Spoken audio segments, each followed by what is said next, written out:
ప్రేమగల తండ్రి, కృపగల దేవ, ఈ ప్రత్యేకమైన బహిరంగ సభను బట్టి మీకు స్తుతులు తండ్రి. మరొకసారి ఈ ప్రాంతానికి మీరు నడిపించినందుకు మీకు స్తుతులు, స్తోత్రములు దేవ. మీ ప్రజలతో ధారాళంగా మాట్లాడడానికి మమ్మల్ని నడిపించండి. వారికి అర్థమయ్యే రీతిలో బోధించడానికి తండ్రి నన్ను వాడుకోండి తండ్రి. కేవలం క్రైస్తవ బిడ్డలు మీ సభలోకి వచ్చి శ్రోతలుగా కూర్చుని వెళ్ళిపోకూడదన్నది మీ చిత్తము దేవ. కూర్చున్నవారు మీ జ్ఞానమును గ్రహించి వారి జీవితాల్ని మీ వాక్యము చేత వెలిగించుకోవడం ధన్యకరమైన తండ్రి మీరు ఇస్తున్న అవకాశం. ఈ వాక్యాన్ని వాక్యంగా వినగలిగే జ్ఞానం ఇవ్వండి. మమ్మల్ని నడిపించండి. ఈ బిడ్డలందరినీ దీవించండి తండ్రి. ప్రతి ఒక్కరిని పేరు పేరున మీ చేతులుగా అప్పగిస్తూ క్రీస్తున్నామని ప్రార్థన సమర్పిస్తున్నాము తండ్రి. ఆమె. త్వరగా కొన్ని విలువైన సంగతులు విందాం. అపోస్తుడైన పేతురు గారు రాసిన మొదటి పత్రిక, అపోస్తుడైన పేతురు గారు రాసిన మొదటి పత్రిక 2వ అధ్యాయం 1వ వచనం నుంచి సుమారు 10వ వచనం వరకు చదువుతాం. ప్రభువు దయాళుడని మీరు రుచి చూచి ఉన్న ఎడల సమస్తమైన దుష్టత్వమును సమస్తమైన కపటమును వేషధారణ అసూయ సమస్త దూషణ మాటలు మాని క్రొత్తగా జన్మించిన శిశువులను పోలిన వారై నిర్మలమైన వాక్యమును పాలవలన రక్షణ విషయంలో ఎదుగు నిమిత్తము ఆ పాలను అపేక్షించుడి. మనుషుల చేత విసర్జింపబడినను దేవుని దృష్టికి ఏర్పరచబడినది అమూల్యమును సజీవమైన రాయియగు ప్రభువునొద్దకు వచ్చిన వారై యేసుక్రీస్తు ద్వారా దేవునికి అనుకూలములగు ఆత్మ సంబంధమైన బలులను అర్పించుటకు పరిశుద్ధ యాజకులుగా ఉండునట్లు మీరును సజీవమైన రాళ్ల వలె ఉండి ఆత్మ సంబంధమైన మందిరముగా కట్టబడుచున్నారు. ఏలయనగా ఇదిగో నేను ముఖ్యమును ఏర్పరచబడినదియు అమూల్యమునగు మూలరాతిని సియోనులో స్థాపించుచున్నాను. ఆయన యందు విశ్వాసముంచువాడు ఏమాత్రము సిగ్గుపడడు అను మాట లేఖనము యందు రాయబడి ఉన్నది. విశ్వసించుచున్న మీకు ఆయన అమూల్యమైన వాడు. విశ్వసింపని వారికైతే ఇల్లు కట్టువారు ఏ రాతిని నిషేధించుదురో అదే మూలకు తలరాయి ఆయను. మరియు అది అడ్డుబండయు ఆయను. కట్టువారు వాక్యమునకు అవిధేయులై తొట్రిల్లుచున్నారు. దానికే వారు నియమింపబడిరి. అయితే మీరు చీకటిలో నుండి ఆశ్చర్యకరమైన తన వెలుగులోనికి మిమ్మును పిలిచిన వాని గుణాతిశయములను ప్రచురము చేయు నిమిత్తము ఏర్పరచబడిన వంశమును రాజులైన యాజక సమూహమును పరిశుద్ధ జనమును దేవుని సొత్తైన ప్రజలై ఉన్నారు. ఒకప్పుడు ప్రజగా ఉండక ఇప్పుడు దేవుని ప్రజ అయితిరి. ఒకప్పుడు కనికరింపబడక ఇప్పుడు కనికరింపబడిన వారైతిరి. ఆగుదాం. నా మాటలు అందరూ క్లియర్గా వినబడుతున్నాయా? స్పష్టంగా ఉన్నాయా? ఉండకపోయినా ఉన్నట్టే ఉన్నాయా? ఓకే. త్వరగా కొన్ని విలువైన సంగతులు విందాం. ఎవరైనా ఎప్పుడైనా వాక్యాన్ని చెబుతున్నప్పుడు సందర్భాన్ని ఫాలో అవుతున్నారు లేదా మీరు అబ్జర్వ్ చేయాలి. రెండవది, ఇది సరి అయిన బోధ, లేదు ఇది సరిగ్గా చెబుతున్న హిత బోధ, ఆరోగ్యకరమైన బోధ అని మీరు ఎప్పుడు అంచనా వేయగలరంటే, ఇప్పుడు సుమారు మనం మొదటి వచనం నుంచి 10వ వచనం వరకు చదువుకున్నాం. ఈ మొదటి వచనం నుంచి 10వ వచనం వరకు ఎందుకు చదువుకున్నాం? పని లేక చదువుకున్నావా? ఎందుకు చదువుకున్నాం? దాన్ని ఒక పేరా అంటారు. ఇంకా దాన్ని మాట్లాడుకుంటే కాంటెక్స్ట్ అంటారు, దాన్ని సందర్భము. దీన్ని ఫాలో అవ్వాలి.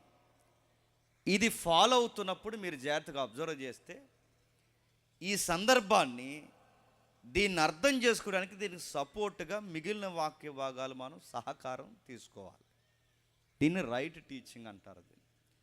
ఇలా కాకుండా ఇక్కడ ఒక రెఫరెన్స్ తీసి అది ఎందుకు తీసానో పూర్తిగా వివరించకుండా మరొక రెఫరెన్స్లోనికి నేను దూకి అది ఎందుకు తీసానో పూర్తిగా మీకు తెలియకుండా అక్కడ నుండి మరొక రెఫరెన్స్లోకి దూకితే చెప్పినందుకు నాకు సుఖం లేదు, చెప్పండి, విన్నందుకు మీకు అర్థము పరమార్థం లేదు.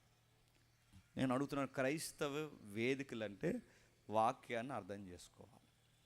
ఈ సభలకి సౌందర్యం ఏంటి చెప్పనా? వాక్యం అర్థం అవ్వాలి. వాక్యం అర్థం కాకపోతే మీరు ఎన్ని లక్షల రూపాయలు పెట్టి సభలు చేసినా, మీరెన్ని పాటలు పాడినా, మీరెంత రమ్యమైన భోజనాలు పెట్టినా, నాలాంటి స్పీకర్లు మీరు ఎంతమంది పిలిచినా, నాకన్నా పెద్ద పెద్ద స్పీకర్లు మీరు ఎంతమంది పిలిచినా, ఈ కార్యాలన్నీ ఎందుకు పనికిరానివి అవుతాయి. ఎప్పుడు ఈ సభలకి సౌందర్యం వస్తుందంటే వాక్యము ఫైనల్ అథారిటీ. ఆ వాక్యానికి ప్రథమ స్థానం ఉండాలి. ఆ వాక్యాన్ని అర్థం చేసుకునే ప్రయత్నం మనం చేయాలి. ఇప్పుడు వాక్యం చదివాం, నిజాయితీ ఒప్పుకోండి, ఈ చదివిన వాక్యం మనకేమైనా అర్థమైందా? నిజాయితీగా ఒప్పుకోండి, సిగ్గు లేకుండా. అర్థమైందా? మనకేం అర్థం అవ్వలేదు, కానీ చదివాం. మన క్రైస్తవ సమాజంలో అతిపెద్ద భయంకరమైన జాడ్యం ఏంటంటే అర్థం కాకపోయినా అర్థమైనట్టు యాక్టింగ్ చేస్తాం. అది మన జబ్బది. నేను అడుగుతున్నాను, నిజాయితీగా పొట్ట చించితే ఒక మొక్క అర్థమైంది ఇక్కడ మనకి. తెలుగు అక్షరాలు తెలుసు కనుక చదువుకున్నాం, కానీ ఏమైనా అర్థమైంది మనకి? కొన్ని క్వశ్చన్స్ అక్కడ రేజ్ చేస్తున్నాడు, మీరు చూడండి. ఏదో ముఖ్యమైన రాయి ఉందట, ఆ రాయిని నిలబెట్టడానికి ఎవరినో ముందుగా పిలిచాడట. ఆ పిలిచిన వారిని ప్రకటించమన్నాడట. వాళ్ళు ప్రకటించలేకపోయారట, వాళ్ళు పడిపోయారట. వాళ్ళు చేయలేని పని చీకట్లో నుండి ఆశ్చర్యకరమైన వెలుగులోని కొంతమందిని పిలిచాడట, వాళ్ళని ఈ పని చేయమంటున్నాడట. ఆ చేస్తున్న పనిని క్రొత్త నిబంధన పత్రికగా రాశాడట. అది ఈ రాత్రి మనం చదివామంట. ఎందుకంట? మనకు ఒక గురుతర బాధ్యత ఉంది. ఏముంది? ఏం రాస్తున్నాడంటే, ఎప్పుడు మీరు బండ గుర్తుపెట్టుకోండి, ఏ వాక్య భాగమైనా మనకి తెలియాలి అంటే, ముఖ్యంగా పత్రికలు ఏంటో మనకు తెలియాలి అంటే, ప్రతి పత్రిక యొక్క బ్యాక్గ్రౌండ్ అపోస్తల కార్యంలో ఉంటుంది. ఎక్కడ ఉంటుంది? అపోస్తలు అంటే ఈ పత్రిక ఎందుకు, ఇది ఎందుకు రాయబడింది, ఇలాంటివి మనకు తెలియాలంటే దీని యొక్క భావాలు లేదా దీని యొక్క అసలు అర్థాలు, దీని యొక్క మూలాలు అపోస్తల కార్యంలో ఉంటాయి. అపోస్తల కార్యంలో ఏం జరిగిందో తెలిస్తేనే పత్రికలు ఎందుకు రాయబడ్డాయో తెలుస్తుంది. ఇప్పుడు నేను టూకగా చెప్తున్నాను. అపోస్తల కార్యంలో ఏం జరిగిందంటే, ప్రభు అయిన యేసుక్రీస్తు వారు అపోస్తల కార్యంలో తనను తాను కనుపరుచుకునే ముందు సుమారు 4 సువార్త పుస్తకాల్లో తనను తాను కనుపరుచుకున్నాడు. ఆయన జననం, ఆయన జీవనం, ఆయన మరణం, ఆయన పునరుద్ధానం. ఎలుతూ ఆయనతో మాట్లాడుతూ శిష్యులు 40 రోజులు ఆయనతో మాట్లాడారు.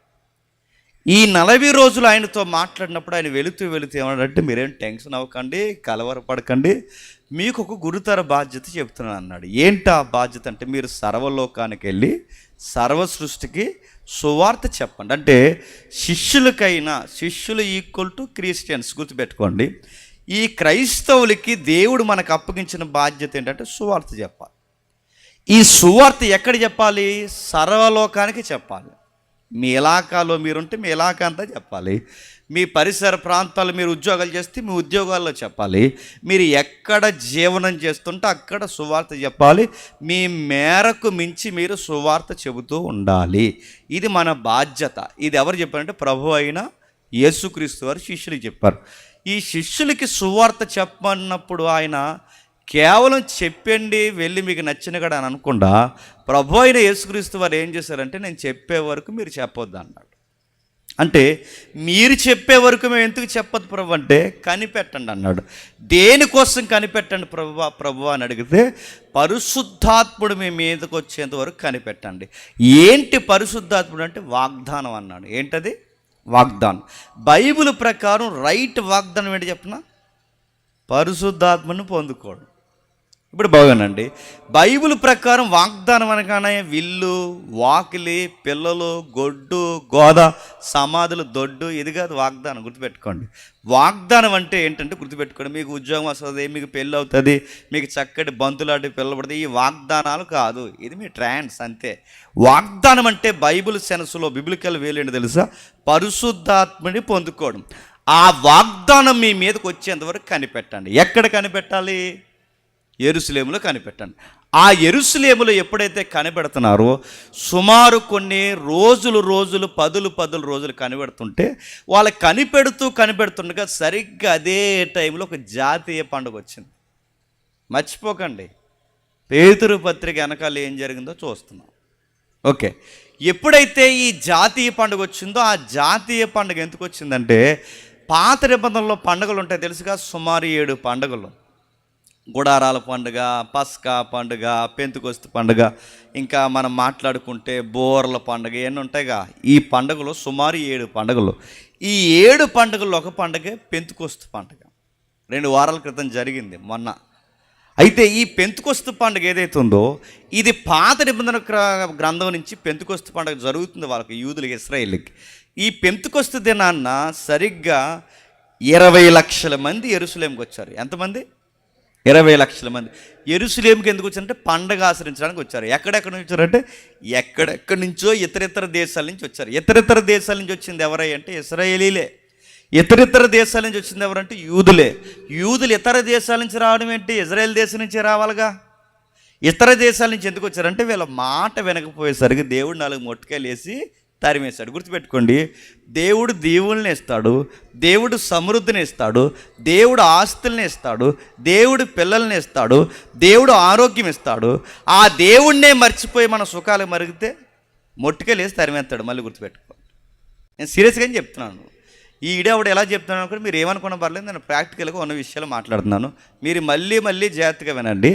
దేవుడు ఎప్పుడు దేవుడు చేసిన మేలు మర్చిపోయిన ఏ ప్రజానికాన్నైనా సుఖాలకు మరిగినా భోగాలకు మరిగినా దేవుణ్ణి మరిసిపోయి వాక్యాన్ని వదిలేసి, ప్రార్థన వదిలేసి, సహవాసం వదిలేసి, ఇలాంటి సభల్లో కనీసం వాక్యం వినబడతాం నీకు అటెన్షన్ కూడా లేకుండా నీ బిహేవియర్ అని ఎదుట రాంగ్గా నువ్వు ఉంటే దొలగొట్టే చెదరగొట్టేస్తాడేమనుకో.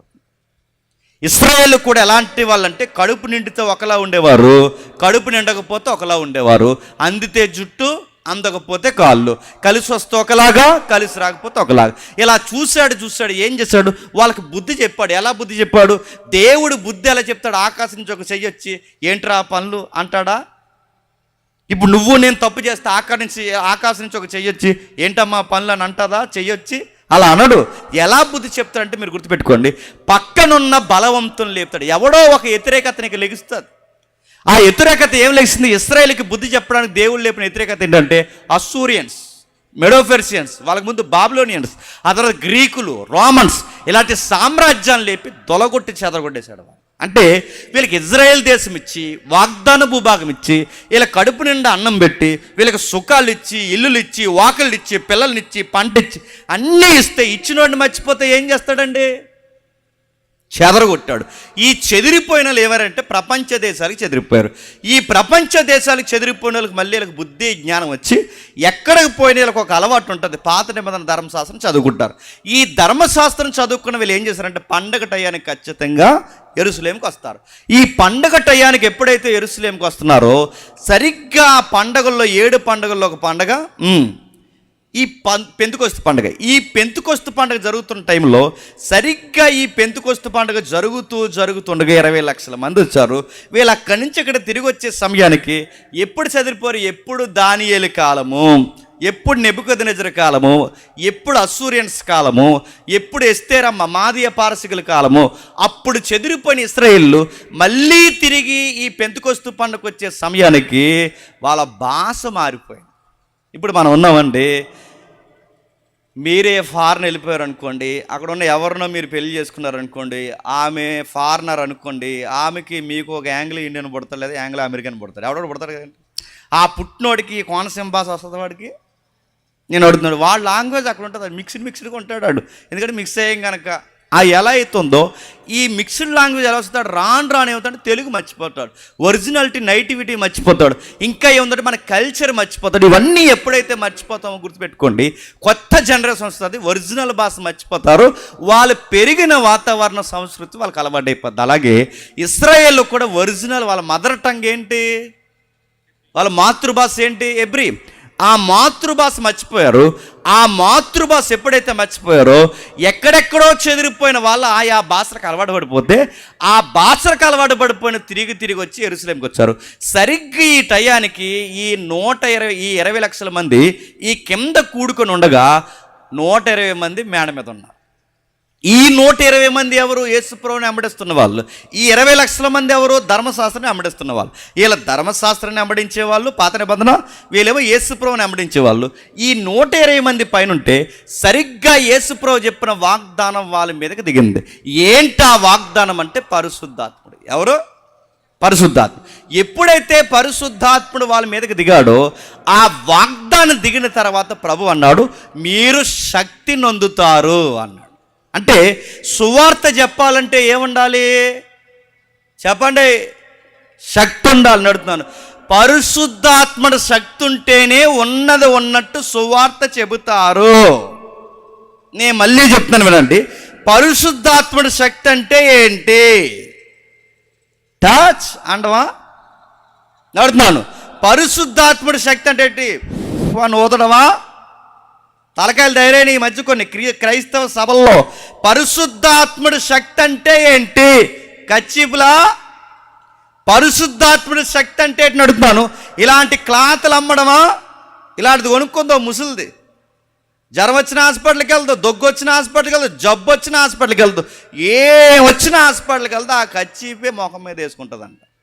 వాళ్ళ అబ్బాయి రాయే, నీకు బీపీ షుగర్ పెరిగిపోయింది, హాస్పిటల్ తీసుకెళ్తాను రా అంటే రాను అందంట. రా అన్నాడు, రానంది. ఎందుకని అంటే కచ్చీపు ఉందగా అందంట. ఆ కచ్చీపు మీద తెచ్చుకుంటే 5 సంవత్సరాలు అయింది, అది కంపు, ఉతికే అంటే ఉదుకుతలేదు. ఎందుకు చెప్పినా, ఉతికితే పవర్ పోద్దంట. ఎంత అమాయకంగా ఉన్నారేంటి అని అడుగుతున్నాను. కచ్చీపుల్లో పరిశుద్ధాత్మ ఉంటాడా అడుగుతున్నాను. దీన్ని తెంగర బేచాలని మళ్ళీ చెప్తున్నాను, పరిశుద్ధాత్ముడు కచ్చీపుల్లో ఉంటాడా, మీ కోనసీమ కోకోనట్ ఆయిల్లో ఉంటాడా? ఇంత అమాయకంగా నడుతున్నాను. మీరు ఇంత అమాయకంగా ఉంటే నాలాటోడు మీతో వ్యాపారాలు చేస్తున్నాడు. పిల్లలు లేక బాధపడుతున్నారా, రండి, ఇదిగో ప్రార్థన చేసిన యాపిల్ అమ్ముతున్నాను. ఈ యాపిల్ మీరు మన చర్చిలో ఒక మొక్క తిని మిగిలిన మొక్క మీ జీవిత భాగస్వామికి ఇంటికి పట్టుకెళ్తే, ఈ మొక్క ఇక్కడ నువ్వు తిని ఆ మొక్క ఇంటికి పట్టుకెళ్ళి ఆయనకి పెడితే ఇద్దరు చెరుకో మొక్క తింటే పిల్లలు పడతారు అని అడుగుతాను. ఈవిడ ఇక్కడ యాపిల్ సగం మొక్క తిని ఇంటికి పట్టుకెళ్ళేసరికి ఎంత నల్లగా అయిపోద్దండి. నేను అడుగుతున్నాను, ఎంత బ్యాక్టీరియా పడుతుందండి నేను అడుగుతున్నాను. యాపిల్ మెక్కుతుంటే పిల్లలు పుడతారంటారంటే మిమ్మల్ని ఏమనాలి, ఎంత అమాయకంగా ఉన్నారేంటి. అరటిపళ్ళు తింటే పిల్లలు పుడతాను ఎవరో చెబితే మీరు నమ్ముతున్నారంటే ఎంత అమాయకంగా. అరటిపళ్ళు తింటే పిల్లలు పుడతారా, ఫ్రీ మోషన్ అవుద్ది, పిల్లలు పుట్టరు. నేను సీరియస్గా చెప్తున్నాను, మీరు ఎంత అమాయకంగా ఉండకండి. ఇలాంటి గుడ్డి నమ్మకాలు ఎందుకు నమ్ముతున్నారో తెలుసా, వాక్యం తెలియక. పరిశుద్ధాత్ముడు అంటే ఏంటో తెలియక. పరిశుద్ధాత్ముడు అంటే టాచ్ కాదు, పరిశుద్ధాత్మ అంటే నూదడం కాదు, పరిశుద్ధాత్ముడు అంటే కచ్చిపులు కాదు, పరిశుద్ధాత్ముడు అంటే శక్తి.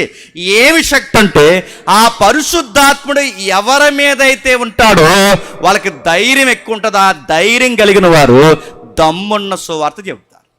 అందుకే ఆయన ఏమంటాడు తెలుసా, మీరు పరిశుద్ధాత్ముని శక్తిని పొందుకుంటే యోదయ సమరయ భూ దిగంతాల వరకు నాకు సాక్షులు అంటే యోదయ సమరయ యెరూషలేము భూ దిగంతాల వరకు శిష్యులు 120 మంది సాక్ష్యం చెప్పాలంటే, సువార్త చెప్పాలంటే ధైర్యం ఉండాలి. సువార్తలు అందరూ చెప్పలేరంటే అందరూ చెప్పలేరు. సువార్త చెప్పాలంటే మళ్ళీ చెప్తున్నాను, ధైర్యం ఉండాలి. అదేంటండి సువార్త చెప్పడానికి ధైర్యం ఎందుకు? చాలా మంది చెప్తున్నారంటే, ఏం సువార్త చెప్తున్నారు? సువార్తలు చెప్తున్నారా, టైం పాస్ చేస్తున్నారని అడుగుతున్నాను.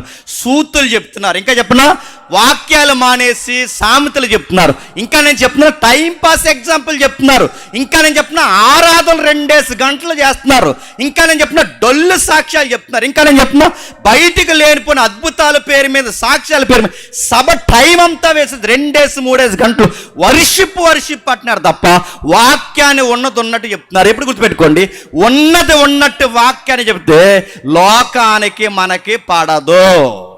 కానీ లోకం మనల్ని కూడా ఇష్టపడుతున్నట్టు నువ్వు తేడా సువార్త చెబుతున్నావు. నేను మళ్ళీ చెప్తున్నాను అండి, ప్రభుత్వాలకి మనకి పడదు, అధికారికి మనకి పడదు, యేసు ప్రభువుని నమ్ముకున్న వారికి లోకానికి పడదు. ఉన్నట్టు సువార్త చెప్పాలంటే నేను మళ్ళీ చెప్తున్నాను, ఎవరు చెప్తారా ఉన్నట్టు సువార్త అంటే? పరిశుద్ధాత్మని కలిగిన వారు చెప్తారు. అందుకే మీరు చూడండి, ఈ మధ్యకాలంలో కొన్ని ప్రభుత్వాలు మారితే ప్రసంగాలు మార్చేసిన ప్రసంగికులు ఉన్నారు తెలుసా? సిగ్గులేని ప్రసంగికులు. నేను మళ్ళీ చెప్తున్నాను, ప్రభుత్వాలు మారితే ప్రసంగాలు మార్చేస్తారు, ప్రభుత్వాలు మారితే వాగ్దాటి ప్రభుత్వాలు మారితే ఏంటి నడపన? ఆ ప్రభుత్వం ఉంటే ఏంటి, ఈ ప్రభుత్వం ఉంటే ఏంటి, ఈ ఎమ్మెల్యే ఉంటే ఏంటి, ఆ ఎమ్మెల్యే ఉంటే. నా యేసుని నమ్మిన తర్వాత పేతురుని కానీ యాకోబుని కానీ ఇంకా యోహాన్ని కానీ వాళ్ళు నిలబెట్టి యేసు ప్రభు నామాన్ని ప్రకటిస్తే, ఆయన నమ్ముకుంటే నీ పేక మీద కత్తెడతామంటే వాళ్ళు ఏమన్నా తెలుసా? మేము కన్న వాటిని ఎన్న వాటిని చెప్పకుండా ఉండలేమన్నారు. ఇప్పుడు అదే పరిస్థితులు మనకు వస్తాయని అడుగుతున్నాను. యేసు ప్రభు నమ్ముకుంటేనంట ఆధార్ కార్డులు తీసేస్తారట, ఇంకా రాలేదండి ఆధార్ కార్డు తీసేస్తారట. యేసు ప్రభు నమ్ముకుంటే క్యాస్ట్లో రిజర్వేషన్ తీసేస్తారట. యేసు ప్రభు నమ్ముకుంటేనంట చర్చిలు పడగొట్టేస్తారట. యేసు ప్రభు తీసుకుంటే మనకి స్కూల్లో వచ్చిన రాయి మీ బొంద తీసేయండి. నేను మళ్ళీ అడుగుతున్నాను, యేసు ప్రభు తీసేది యేసు ప్రభు నమ్ముకుంటారంట, పర్మిషన్ లేని చర్చిలు పర్మిషన్ లేని చర్చి పడగొడతావా నడుతున్నాను. చర్చి పడగొట్టేస్తుంటే భయపడిపోతున్నారు, ఏదన్నా అంటే భయపడిపోతున్నారు. యేసు ప్రభు పేరెత్తుకున్నందుకు మీకు రాయితీలు పోతాయి, క్యాస్ట్ రిజర్వేషన్ పోతుంటే భయపడిపోతున్నారు. ఇంకా దరిద్రం చెప్పిన ఎంఆర్ఓ గారు ఇంటికి వస్తున్నారంటే యేసు ప్రభు ఫోటోలు తీసాడు. మీకు అసలు స్థిరం ఉందా? నేను అడుగుతున్నాను, ఇంత భయం దేనికి? ఇలా ఎవరో పిరుకోళ్ళు, ఇలా క్రైస్తవులు కాదు. నిజమైన క్రైస్తవులు ఏం చేస్తారు? నువ్వు రాయితీలు కాదు, ఏం తీసేస్తావు తీసే, మా పేక తీసే, మా చర్చి పడగొట్టే, ఏదన్నా చెయ్యి, కానీ మా యేసు ప్రభువుని నమ్మకుండా ఉండలేమని ధైర్యంగా ఎవరు చెప్తారు తెలుసా? ఆత్మ కలిగిన వారే చెబుతారు. అది వచ్చేంత వరకు మీరు ఎక్కడికే చెప్పండి, వెళ్ళొద్దు. అందుకే కనిపెట్టమన్నాడు. ఒకవేళ ఆత్మ లేకపోతే పేతురు ఏమంటాడు తెలుసా?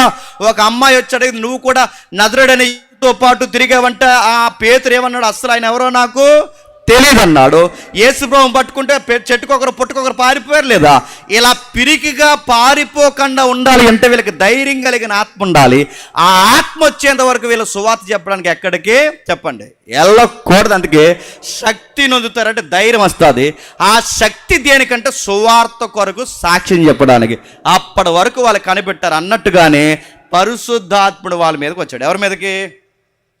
ఆ 120 మంది మీదకి. ఎప్పుడైతే ఆ 120 మంది మీదకి వచ్చాడో, ఆ 120 మంది మీదకి వచ్చిన తర్వాత వాళ్ళ వాక్శక్తితో మాట్లాడడం మొదలుపెట్టారు. ఎందుకు వాక్శక్తితో మాట్లాడుతున్నారు? భాషలు మాట్లాడుతున్నారు. వాళ్ళు ఆ రోజు ఎందుకు భాషలు మాట్లాడుతున్నారు?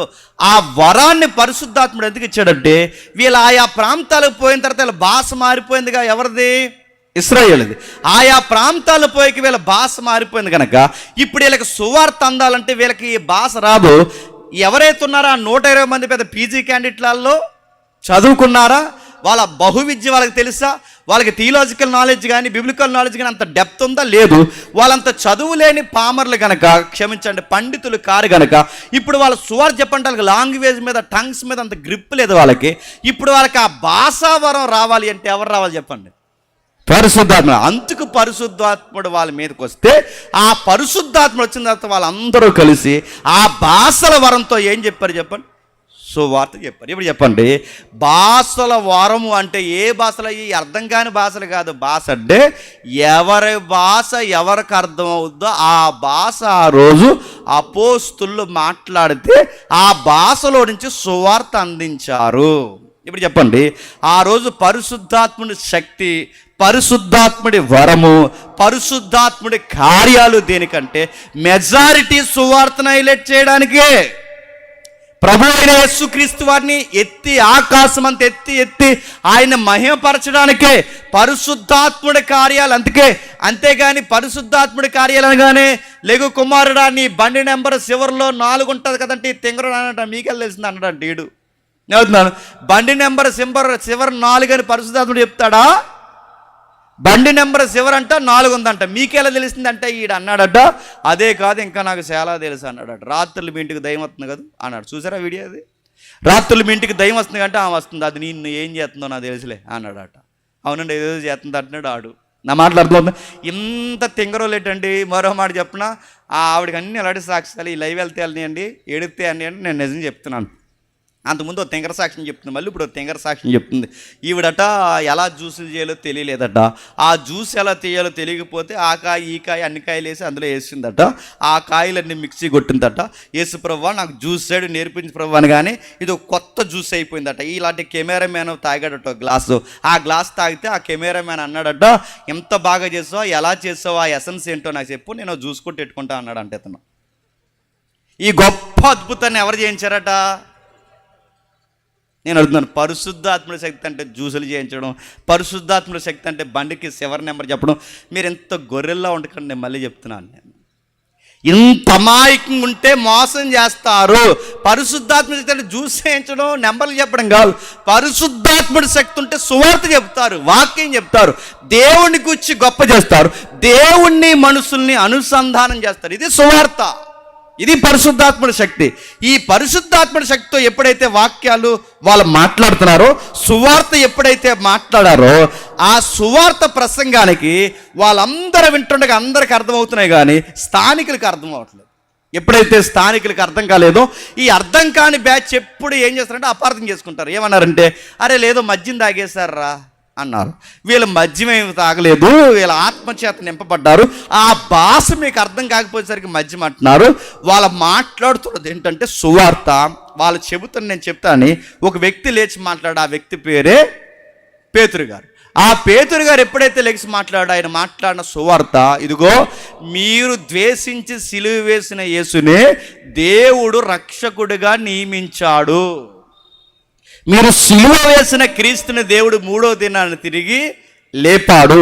యేసుప్రభు 3వ దినాన్ని తిరిగి లేచాడంటే మేము అందరం సాక్షులము. మేమే కాదు సాక్షులము. ఈయన తిరిగి లేస్తాడంటే దావీదు పూర్వమే చెప్పాడు, ప్రవక్తల పూర్వమే చెప్పారు, ఏవేలు ప్రవక్త కూడా పూర్వమే చెప్పాడు. వీళ్ళందరూ చెప్పిన ప్రవచనాలు నెరవేర్పే యేసు ప్రభు 3వ దినాన్ని తిరిగి లేచాడు.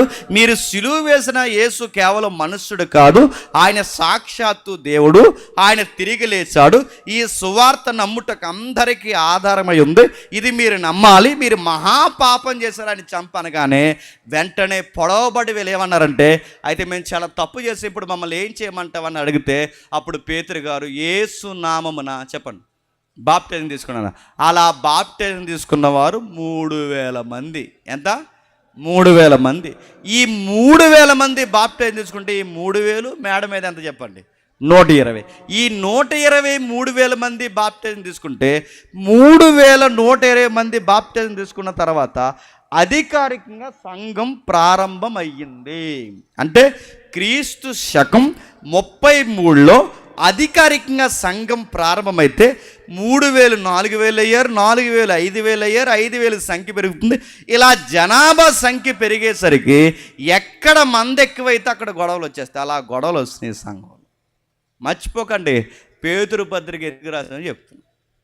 నెక్స్ట్, ఎప్పుడైతే గొడవ వచ్చినా గొడవలు రావని అడుగుతున్నాను. 4 చర్చిలు ఉంటే గొడవలు వస్తాయా? 8 మంది ఉంటే గొడవలు వస్తాయా? 100 మంది ఉంటే గొడవలు వస్తాయి. ఎలా గొడవలు వస్తాయి? పాడవకపోతే గొడవ, చెప్పండి, వాక్యం ఇవ్వకపోతే గొడవ, పిలవకపోతే గొడవ, ఇంకా రకరకాల గొడవలు. ఆ మధ్యకాలంలో గొడవలు చెప్పిన సంఘ పెద్దలకి పాస్టర్ గారికి గొడవ. ఒకరిని పొగిడితే గొడవ, ఒకరిని మర్చిపోతే గొడవ, పిలవకపోతే గొడవ, పీట ఎక్కిపోతే గొడవ. ఈ మంద ఎక్కువైపోతే గొడవలు ఎక్కువైపోతాయి అవ్వా, కోపాలు ఎక్కువైపోతాయి, ఈగోలు ఎక్కువైపోతాయి. యెరూషలేము సంఘంలో కూడా ఇలాంటి గొడవలు ఎక్కువైపోయినాయి. సంఘంలో బిల్డప్లు ఎక్కువ ఉంటాయి, కహానీలు ఎక్కువ ఉంటాయి, అప్ డౌన్. అంటే ఎవరైతే ఉన్నారో హయ్యర్ రేంజ్ ఒకరు జీవిస్తారు, లో క్యాడర్లో ఉన్న ఎవరైతే మైనారిటీ ఉన్న వీళ్ళని ఒకలా చూస్తారు, వాళ్ళని ఇలాంటి చెడుగుడు గొడవలు సంఘంలోకి వచ్చేసాయి. నేను అడుగుతున్నాను, సంఘంలో డబ్బు ఉన్నవారు డబ్బు లేని వారు ఉండొచ్చా? నేను అడుగుతున్నాను, సంఘంలో పేదోళ్ళు గొప్పలను ఉండొచ్చా? ఇంకా చెప్తున్నానండి, సంఘంలో ప్రెసిడెంట్ గారి తాలిక మామూలు తాలిక ఉండొచ్చా? ఇంకా చెప్తున్నాను వినండి, వీళ్ళు ఎమ్మెల్యే గారు బీరకాయ బీసీలు మామూలు ఉండొచ్చా? ఈ సంఘంలో అలాంటి కుదరదు. ఇక్కడ ఎవడైనా ఒక్కటే. ఇక్కడ వయసు మళ్ళీ పెద్ద ఆయన ఎంతో, ఆ వయసులో ఉన్న ఆయన ఎవరైతే ఉన్నా ఆయన అంతే, ఈయన అంతే. గుర్తుపెట్టుకోండి, కద్దర సొక్క వేసుకున్నాడు ఒకలాగా, ఇస్త్రీ బట్టలు వేసుకున్నాడు ఒకలాగా, సూట్లు బూట్లు వేసుకున్నాడు ఒకలాగా, నలిగిపోయిన సొక్క లింగి కట్టుకున్నాడు ఒకలాగా. సంఘంలో చూడకూడదు, అందరూ సమానం. ఇది యేసు ప్రభు రక్తమిచ్చి సంపాదించిన సంఘం కనుక సంఘాన్ని ఒకలాగే చూడాలి. ఈ ఒక్కలాగా చూడకపోతే సంఘంలో ఏమవుతాయి? గొడవలు వస్తాయి. ఆ రోజు యెరూషలేము సంఘంలో కూడా గొడవలు వచ్చాయి. ఎందుకు?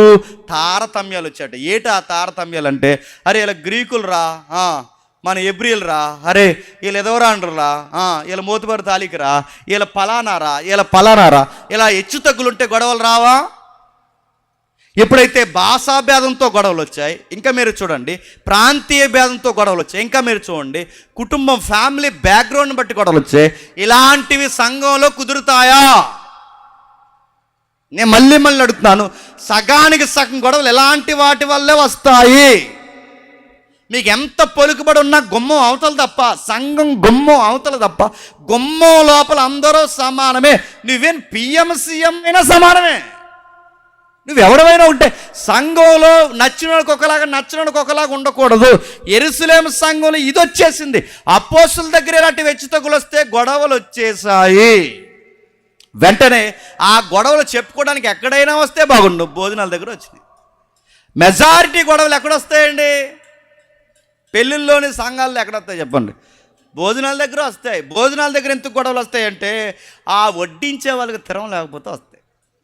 ఆ వడ్డించే బ్యాచ్ ఉంటారు ఇక్కడ, ఎవరో నాకు తెలదండి, అయిపోయినాయి భోజనాలు, గొడవ లేదు. ఇంకా వినండి, ఈ వడ్డించే బ్యాచ్ ఎవరు నాకు తెలియదు కానీ గుర్తుపెట్టుకోండి, ఈ వడ్డించే వాళ్ళు వంకరలు అయితేనే గొడవలు వస్తాయి. అంటే వడ్డించే వాళ్ళు వంకరాలు అయితే గొడవలు ఎందుకు వస్తాయి? వస్తాయి. ఎందుకంటే ఆ వడ్డించే వాళ్ళు ఏం చేస్తారు? నచ్చిన వాళ్ళకి ఒకలాగా, నచ్చిన వారికి ఒకలాగా, పేదోళ్ళకి ఒకలాగా, మోతుబరికి ఒకలాగా. ఇలాంటి వడ్డింపులు వడ్డిస్తే గొడవలు వస్తాయా రావా? ఇలాంటి పక్షపాతాలు ఉంటే వస్తాయా రావా? మీరు చూడండి, అన్నీ బాగున్న వాళ్ళకేమో వద్దంటే వేస్తారు, ఏమీ లేని పేదవాళ్ళు త్వరగా తినేసి లేకుండా అంటారు. ఇలాంటి గొడవలు రావా?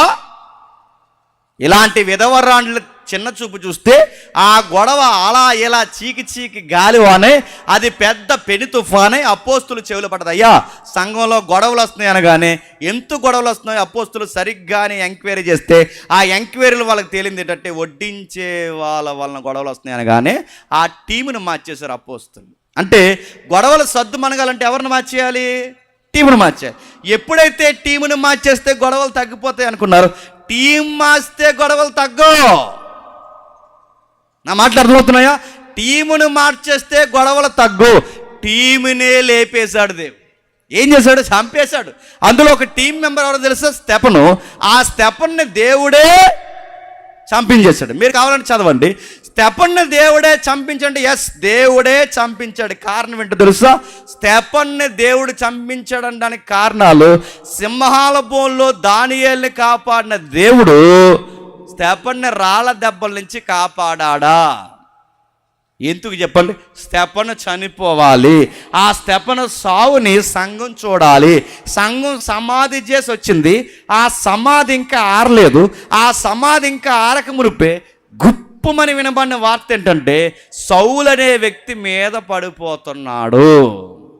ఆ సౌలు ఎక్కడ ప్రార్థన జరుగుతున్నాయి, ఎక్కడ ఏం జరుగుతున్నాయి, ఎంటెంటా చొచ్చి స్త్రీలని పురుషులని చూడకుండా ప్రతి ఒక్కరిని జుట్టు పట్టుకుని బయటికి లాక్కొచ్చి యేసు ప్రభు నామాన్ని కూడుకున్నారో చంపి పడేస్తామని వార్నింగ్ ఇస్తున్నాడు. ఒక పక్క చావులు, మరో పక్క మతము, మరో పక్క మతోన్మాదము, మరో పక్క భయంకరమైన వార్త. గవర్నమెంట్ కూడా వ్యతిరేకమైపోయింది, ప్రభుత్వం కూడా వ్యతిరేకమైపోయింది. ఇటు ప్రభుత్వం వ్యతిరేకమైపోయి, ఇటు మతము వ్యతిరేకమైపోయి, ఇటు చావులు వాళ్ళ మీదకి వస్తే సంఘం యెరూషలేములో ఉండలేక ఏమైందంటే చెదిరిపోయింది. ఈ చెదిరిపోయిన సంఘం సమరయ, గలలయ, ఇలా యోర్దాను కావల, గ్రీకు, అంత్యోకియ ప్రాంతాల వరకు చెదిరిపోతే ఆ చెదిరిపోయిన సంఘాన్ని మీరేం భయపడకండి, మరలా దేవుడు ప్రభు అయిన యేసుక్రీస్తు మరి మన గొప్ప బహుమానం ఇవ్వబోతున్నాడు. నాగిటి మీద చెయ్యేసిన మనం చావును బట్టో, నాగిటి మీద చెయ్యేసిన మనం శ్రమను బట్టో, నాగిటి మీద చెయ్యేసిన మనం ఎవరో ప్రభుత్వాలు బెదిరిస్తున్నాడు యేసు ప్రభుని ఎరగనని మనం అనకూడదు. క్రైస్తవుడైనందుకు ఆ పేరుని బట్టి సిగ్గుపడక ఆ పేరుని బట్టే యేసు ప్రభుని మనం మహిమపరచాలి. మీరు జాగ్రత్తగా ఉండండి. వాళ్ళకి చెదిరిపోయిన వాళ్ళకి జాగ్రత్త చెప్పడానికి రాసిన పత్రిక చెప్పండి పేదరు గారు రాసిన మొదటి పత్రిక. అది మొదటి పత్రిక బ్యాక్గ్రౌండ్.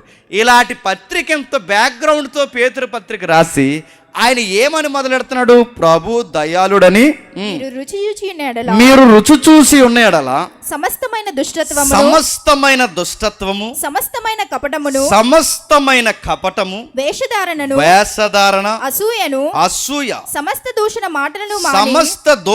మాటలు మాని క్రొత్తగా జన్మించిన శిశువులను పోలిన వారై నిర్మలమైన వాక్యమును పాల వలన రక్షణ విషయంలో ఎదుగు నిమిత్తము ఆ పాలను అపేక్షించుడి. జాగ్రత్తగా వినండి. ఎంత చెదిరిపోయి కష్టాల్లో కన్నీళ్ళలో చెదిరిపోయిన వేళ్ళు ఎందుకు చెదిరిపోయారంటే దేవుడే చెదరగొట్టాడు. గుర్తుపెట్టుకోండి.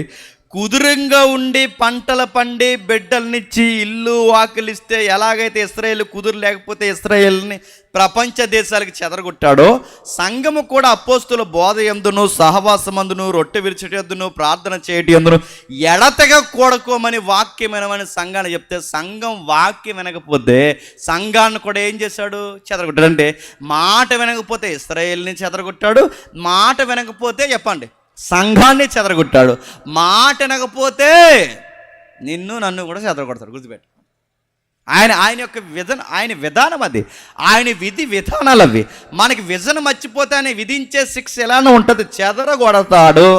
ఆ చెదిరిపోయిన వారు ఆయా ప్రాంతాలు చెదిరిపోతే వాళ్ళ ధైర్యం చెప్పడానికి పేతురు పత్రిక రాసి ధైర్యంగా ఉండండి, మనకు ఒక బాధ్యత ఉంది. ఆ బాధ్యత ఏంటంటే ఇదిగో ముఖ్యము ఏర్పరచబడిన అమూల్యమైన రాతిని దేవుడు సియోనులో స్థాపించాడు. ఆ రాయి మీద సజీవమైన రాళ్ళుగా మనం కట్టబడాలి. ఒక రాయి ఉంది, ఆ రాయి మీద రాళ్ళుగా మనం కట్టబడాలి. ఆ రాతిని ఆనుకొని మనం ఉండాలి, ఆ కార్యాలు మనం చెయ్యాలి. ఆ రాతిని ఆనుకుని మనం కట్టబడ్డానికి మనకు ఒక పని ఉందని ఏదో బాధ్యత చెప్తున్నాడు. చెబుతూ 8వ వచనంలో ఏమంటున్నాడంటే కట్టువారి వాక్యాన్ని కవిదైలే తొట్రెలుచున్నారు, దానికే వారు నియమింప. ఇప్పుడు బాగానండి, ఎవరో కట్టేవారు ఉన్నారట, ఆ మూలరాయి ఉందంట. ఎవరు ఆ మూలరాయ? విసర్జింపబడిన రాయే మూలకు తలరాయను. ఆ రాయి పేరు నజరైడైన యేసు. ఆ రాయి నానుకుని మిగిలిన రాళ్ళు అంటే మిగిలిన మనుషులు కట్టబడాలి.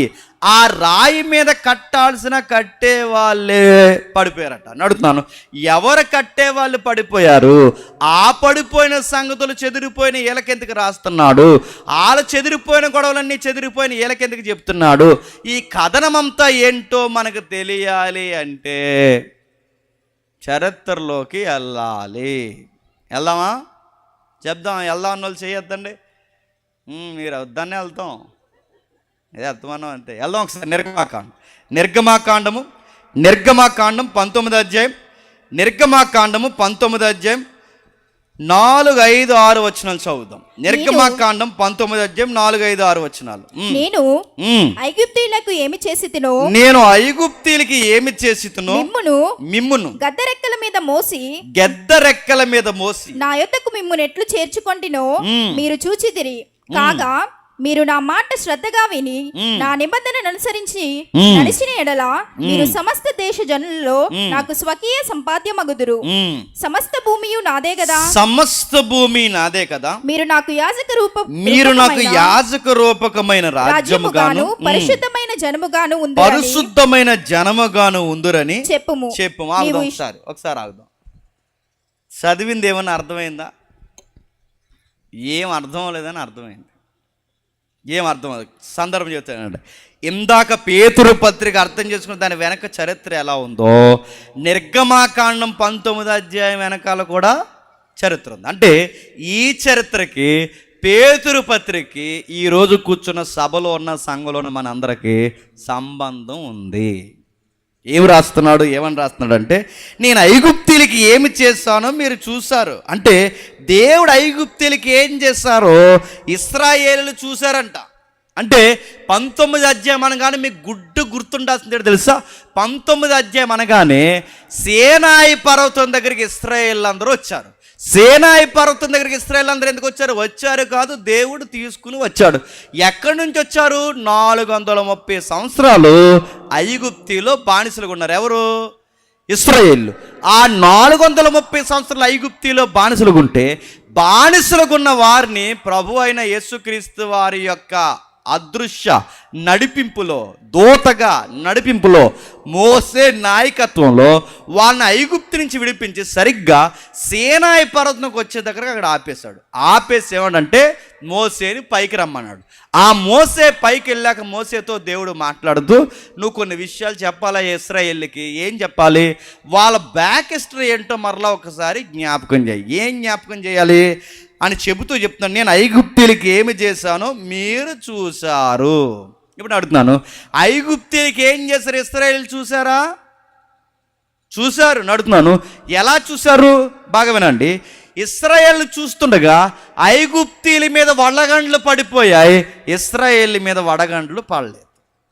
ఇంకా మీరు చూడండి, ఐగుప్తీలు చూస్తుండగా నైలు నదంతా రక్తం అయిపోయింది, కానీ ఇశ్రాయేలులో నీటి చుక్క కూడా రక్తంగా మారలేదు. ఇశ్రాయేల్ చూస్తుండగా ఐగుప్తీలు అందరి మీదకి మిడతలో కప్పలో వచ్చాయి, కానీ ఇశ్రాయేల్ మీదకి ఏగ కూడా వాడలేదు. అంటే ఇవన్నీ వాళ్ళ కళ్ళారా చూస్తున్నారు. ఎవరు? ఇశ్రాయేలు చూస్తున్నారు కాదు, దేవుడే చూపిస్తున్నాడు. బాగా వినండి. ఇప్పుడు మనమే ఉన్నాం, మనం అందరం ఇశ్రాయేలు, వాళ్ళ ఐగుప్తీలు. అక్కడ ఐగుప్తీలు ఉండగా అక్కడ ఏం జరుగుతుందంటే, ఐగుప్తీల మీద వడగండ్లు పడుతున్నాయి, ఐగుప్తీల మీద చీకటి వస్తుంది, ఐగుప్తీల మీదకి ఇంకా పురుగులు వస్తున్నాయి, ఐగుప్తీల నీళ్ళన్నీ రక్తంగా మారుతున్నాయి, ఐగుప్తీలకి అన్ని వింతలు జరుగుతున్నాయి, కానీ ఇశ్రాయేలుకి ఏమీ జరగలేదు. ఈ రెండు పక్క పక్కనే ఉన్నాయి. కానీ వాళ్ళకి అంత ఇబ్బంది కలుగుతుంది, వీళ్ళకి ఎందుకు కలగట్లేదంటే, వీళ్ళు ఏదో పుణ్యాత్ములని కాదు. గుర్తుపెట్టుకోండి, ఇశ్రాయేలు చేసిన వంకర పనులు ఇంకెవరు చేయలేదు. గుర్తుపెట్టుకోండి, నేను సీరియస్గా చెప్తున్నాను. ఎందుకంటే ఇశ్రాయేల్ చూసిన అద్భుతాలు ఎవరో చూడలేదు, ఇశ్రాయేల్ బాధ పెట్టినంత దేవుడిని ఎవరో బాధ పెట్టలేదు, ఇశ్రాయేల్ ఎక్కిరించినంతగా దేవుడిని ఎవరు ఎక్కిరించలేదు, ఇశ్రాయేల్ తిన్నని దెబ్బల ప్రపంచంలో ఎవరు తినలేదు. ఇశ్రాయేల్ అంత ఆయాస్కరం అయిపోయారు. ఇశ్రాయేల్ ఏం చేస్తారంటే, ఈ అద్భుతాలు చూస్తారు, వీళ్ళు పుణ్యాత్ములనా కాదు. ఎందుకు వీళ్ళ మీద ఏగ కూడా వాడట్లేదంటే, అబ్రహాము, ఇస్సాకు, యాకోబులకి మాట ఇచ్చాడు. ఏమని? నీ ద్వారా ఈ ప్రపంచాన్ని ఆశీర్వదిస్తాను, నీ ద్వారా ఈ ప్రపంచాన్ని ఆశ్రయిస్తాను అన్నాడు. కనుక నీ సంతానం ద్వారా ఈ ప్రపంచాన్ని ఆశ్రయిస్తాను. ఆయన సంతానం ద్వారా ఆశ్రయిస్తానంటే అబ్రహాము సంతానం ఇస్సాకు అయితే, ఇస్సాకు సంతానం యాకోబు అయితే, యాకోబు సంతతి ఇశ్రాయేలీలైతే, ఈ ఇశ్రాయేల్ ద్వారా ప్రపంచాన్ని ఆశ్రయిస్తానంటే ఐగుప్తీలకి పడాల్సిన దెబ్బలు వీళ్ళకే పడాలి. వీళ్ళకి దెబ్బలు పడకుండా దేవుడు ఎందుకు వదిలేశాడంటే కారణం ఒక్కటే, మాట ఇచ్చాడు. ఈ మాట ఇచ్చిన ఆయన గుర్తుపెట్టుకుని, ఇశ్రాయేల్ మంచోళ్ళని కాదు, నీతిమంతులని కాదు, వీళ్ళు ముందుగా పిలవబడినందుకు వీళ్ళు పెద్ద ఘనాపాటీలని కాదు, వీళ్ళని ఎందుకు ఏర్పరచుకుని వీళ్ళు పెద్దోళ్ళ దగ్గర నుంచి ఒక కథనం ఉంది ఆయనకి. ఆ కథనమును నడిపిస్తున్నాడు. ఏమి నడిపిస్తున్నాడు? ఏమంటున్నాడు చూడండి. మీరు కాగా మీరు నా మాట శ్రద్ధగా వినాలి. ఇప్పుడు చెప్పండి, వాళ్ళకి సూర్యుడు దేవుడు అన్నాడు, సూర్యుడు నలుపు అయిపోయాడు. వాళ్ళకి నది దేవుడు అన్నారు, నది ఎరుపు అయిపోయాడు.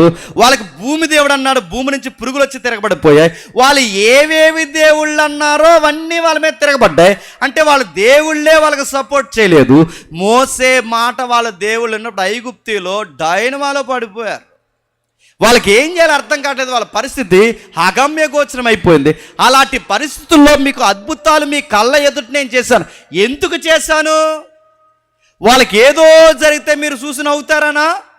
వాళ్ళకి ఏదో జరిగితే మీరు చూసి ఆనందిస్తారనా? వాళ్ళకన్నా పుణ్యాత్ములు మీరనా? ఎదుటోడి కష్టం వస్తే మీరు పుణ్యాత్ములని ఫీల్ అవుతారని చేశానా? కాదు. కాగా అంటే ఏదో చెప్తున్నాడు చూడండి. మీరు నా మాట శ్రద్ధగా విని నా నిబంధనను అనుసరించి నడిచిన ఎడల నడవాలి. ఇప్పుడు చెప్పండి, ఎందుకు ఇన్ని అద్భుతాలు చేశానంటే కాగా అన్నాడు. కాగా అంటే ఎందుకు మీకు మీ మీదకి ఈగలు రానివ్వలేదు, దోమలు రానివ్వలేదు, ఎందుకు వడగండ్లు మీ మీద పడనివ్వలేదు, ఎందుకు రక్తంగా మీ నీళ్లు నేను మారనివ్వలేదు అంటే కాగా. కాగా అంటే పని ఉంది అంటే ఎందుకు ఇవన్నీ చేస్తున్నామంటే కాగా అంటే మాట వినాలి. ఇప్పుడు చెప్పండి, ఇశ్రాయేలు మీద తెగులు కూడా రాకుండా దేవుడు ఎందుకు కాపాడాడంటే మాట వినాలి. మాట వినాలి అంటే ఏం చేయాలి? నిబంధన చదవాలి. నిబంధన చదవాలి, మాట వినాలి. 2 పాయింట్లు ఉన్నాయి. నిబంధన చదవాలి, మాట వినాలి. అంటే వీళ్ళకి ఐగుప్తులకు జరుగుతున్న వింతలు వీళ్ళకి జరగకుండా దేవుడు ఎందుకు కాపాడాడంటే మాట వినాలంటే వాక్యం వినాలి, వాక్యం చదవాలి. నిబంధన చదవాలి, వాక్యం చదవాలి, వాక్యం వినాలి. మోసే చెప్పిన వాక్యం వినాలి. చెప్పండి, వాక్యం చదవాలంటే ఆ రోజు వాళ్ళైనా నువ్వైనా నేనైనా మన పన్నెండు చెప్పినా వాక్యం వినాలి, వాక్యం చదవాలి. నేను అడుగుతున్నాను, మీకు సీక్రెట్ చెప్తాను, జాగ్రత్తగా వినండి. మీరు వ్యవసాయం చేసే వాళ్ళైతే మీ వ్యవసాయం అదిరిపోవాలంటే మాట వినాలి. మళ్ళీ చెప్తున్నాను, మీరు ఉద్యోగస్తులైతే మీ ఉద్యోగంలో ఫలభరితంగా ఉండాలంటే మాట విని వాక్యం చదవాలి. గుర్తుపెట్టుకోండి. నేను మళ్ళీ చెప్తున్నాను, వినండి. మీ పిల్లలు మీకు ఒలీవ మొక్కల్లా కలిసి రావాలంటే వాక్యం చెప్తున్నప్పుడు శ్రద్ధగా విను. నువ్వు తిక్కలు వేసాలు వేసావంటే దేవుడు ఏమంటే చెప్పినా, మీరు నా నిబంధన సరిగ్గా పాటిస్తే మీ గుడారానికి ఏ తెగులు చేరదు. మీరు నా వాక్యం వింటే మీ బిడ్డలు మీకు కలిసి వస్తారు, మీ పంటలు మీకు కలిసి వస్తాయి. నా వాక్యం విని నా నిబంధన పాటిస్తే గుడారానికి ఏ తెగులు చేరదు. నీ పిండి పిసుకు తొట్టే మీ బుడ్డిలో నూనె ఆశ్రయిస్తాడు. ఎప్పుడు మాటిని వాక్యం చదివితే, వాక్యం విని వాక్యాన్ని చదివి మాట వింటే ఇది దీవిస్తాడు. ఇవేమీ చేయకుండా సోమరపోతులా వాక్యం చెప్తుంటే నూగితే నిన్ను దీవిస్తాడా? కప్పెట్టేస్తాడు ఏమనుకుంటున్నావు? నేను సీరియస్గానే చెప్తున్నాను. నీకు ఏ సభల్లో ఎలా ఉన్నా నాకు తెలియదు, కానీ ఒక వాక్యం చెప్పే స్పీకర్ ముందు నువ్వు కూర్చొని నువ్వు తింగరగా ఫోన్ నొక్కుని తింగరగా పక్కన వాళ్ళతో సోది మాట్లాడితే సాగు కొందెచ్చుకుంటున్నాను. నేను మళ్ళీ చెప్తున్నాను, నేను మోసే చెప్పినప్పుడు వినకపోతే రాలిపోయారు. మళ్ళీ చెప్తున్నాను, ధర్మశాస్త్రం చెప్పినప్పుడు పాటించకపోతే ఎగిరిపోయారు. మళ్ళీ చెప్తున్నాను, సత్యం వినబడుతున్నప్పుడు నువ్వు యామరపాటిగా సోమరగా ఉన్నావంటే కోరి తెచ్చుకుంటున్నావు శ్రమ. ఏమనుకుంటున్నావు? నీ బిడ్డలు నీకు కలిసి రావాలన్నా, నీ కుటుంబాన్ని నీకు కలిసి రావాలన్నా, నువ్వు ఆర్థికంగా బాగుండాలన్నా, ఆరోగ్యంగా జాగ్రత్త. మళ్ళీ చెప్తాను, జాగ్రత్త. వాక్యం వినబడుతున్నప్పుడు జాగ్రత్త. అందుకే నేను పదే చెప్తాను, కుదురింగా కూర్చోండి, వాక్యాలు చూడండి, అటు ఇటు తిరగండి. ఎందుకు చెప్తాం? పని లేక చెప్తామా? దేవుడి మాట చెప్తుంటే లెక్క లేకుండా తిరుగుతున్నట్లు నువ్వు ఎవరిని అగౌరవపరిచినట్టో తెలుసా? దేవుడిని అగౌరవపరిచినట్టు. అంటే దేవుని మాట వినాలి. ఆ రోజు అది చెప్పాడు, మాకు 10 తెగుళ్ళ చేత అద్భుతాలు సృష్టించి మమ్మల్ని బంతుల్లా నడిపించి గెద్దరెక్కల మీదగా పిల్లల్ని ఎక్కించుకుంటే ఎలా ఎక్కించుకుంటే అంత సేఫ్టీగా మమ్మల్ని తీసుకొచ్చావే, ఎందుకు ఇవన్నీ మాకు చేస్తున్నామంటే దేవుడు అన్న ఆన్సర్ ఏంటో తెలుసా? మాట వినండి. రెండోది వాక్యం చదవండి. మాట వినండి, వాక్యం చదవండి. మాట విని వాక్యం చదివితే ఏం చేస్తా ప్రభు అంటే పంటలు దీవిస్తాడు, బిడ్డలను దీవిస్తాడు, ఆరోగ్యం దీవిస్తాడు, ఆర్థికంగా దీవిస్తాడు, కుటుంబాలు దీవిస్తాడు, జాతిని దీవిస్తాడు. దీవిస్తే ఏమవుతుంది ప్రభు అంటే మీరు దీవింపబడిన తర్వాత చుట్టూ ఉన్న దేశాలన్నీ మిమ్మల్ని చూస్తాయి. చుట్టూ ఉన్న దేశాలు ఎందుకు చూస్తే, అరే ఇదేంట్రా, మనకు రాజులు ఉన్నారు, నాయకులు ఉన్నారు, మనకు భూభాగాలు ఉన్నాయి, అన్నీ ఉన్నా మనకు సమృద్ధి లేదు. వీళ్ళకి రాజు లేడు, నాయకులు లేడు, చట్టాలే ఏమీ లేకపోయినా వీళ్ళు ఎంత ఆశీర్వాదకరంగా ఎలా ఉన్నారు అన్నప్పుడు మిమ్మల్ని చూసి ప్రపంచం ఆశ్చర్యపోవాలి. ఎందుకంటే సమస్త దేశాలు మళ్ళీ నా దగ్గరికి రావాలి అంటే ముందు మీ ఆశీర్వదింపబడిన జీవితం చూడాలి. మీరు ఆశీర్వదింపబడిన జీవితం అలా చూడాలంటే ముందు మీరు మాట వినాలి.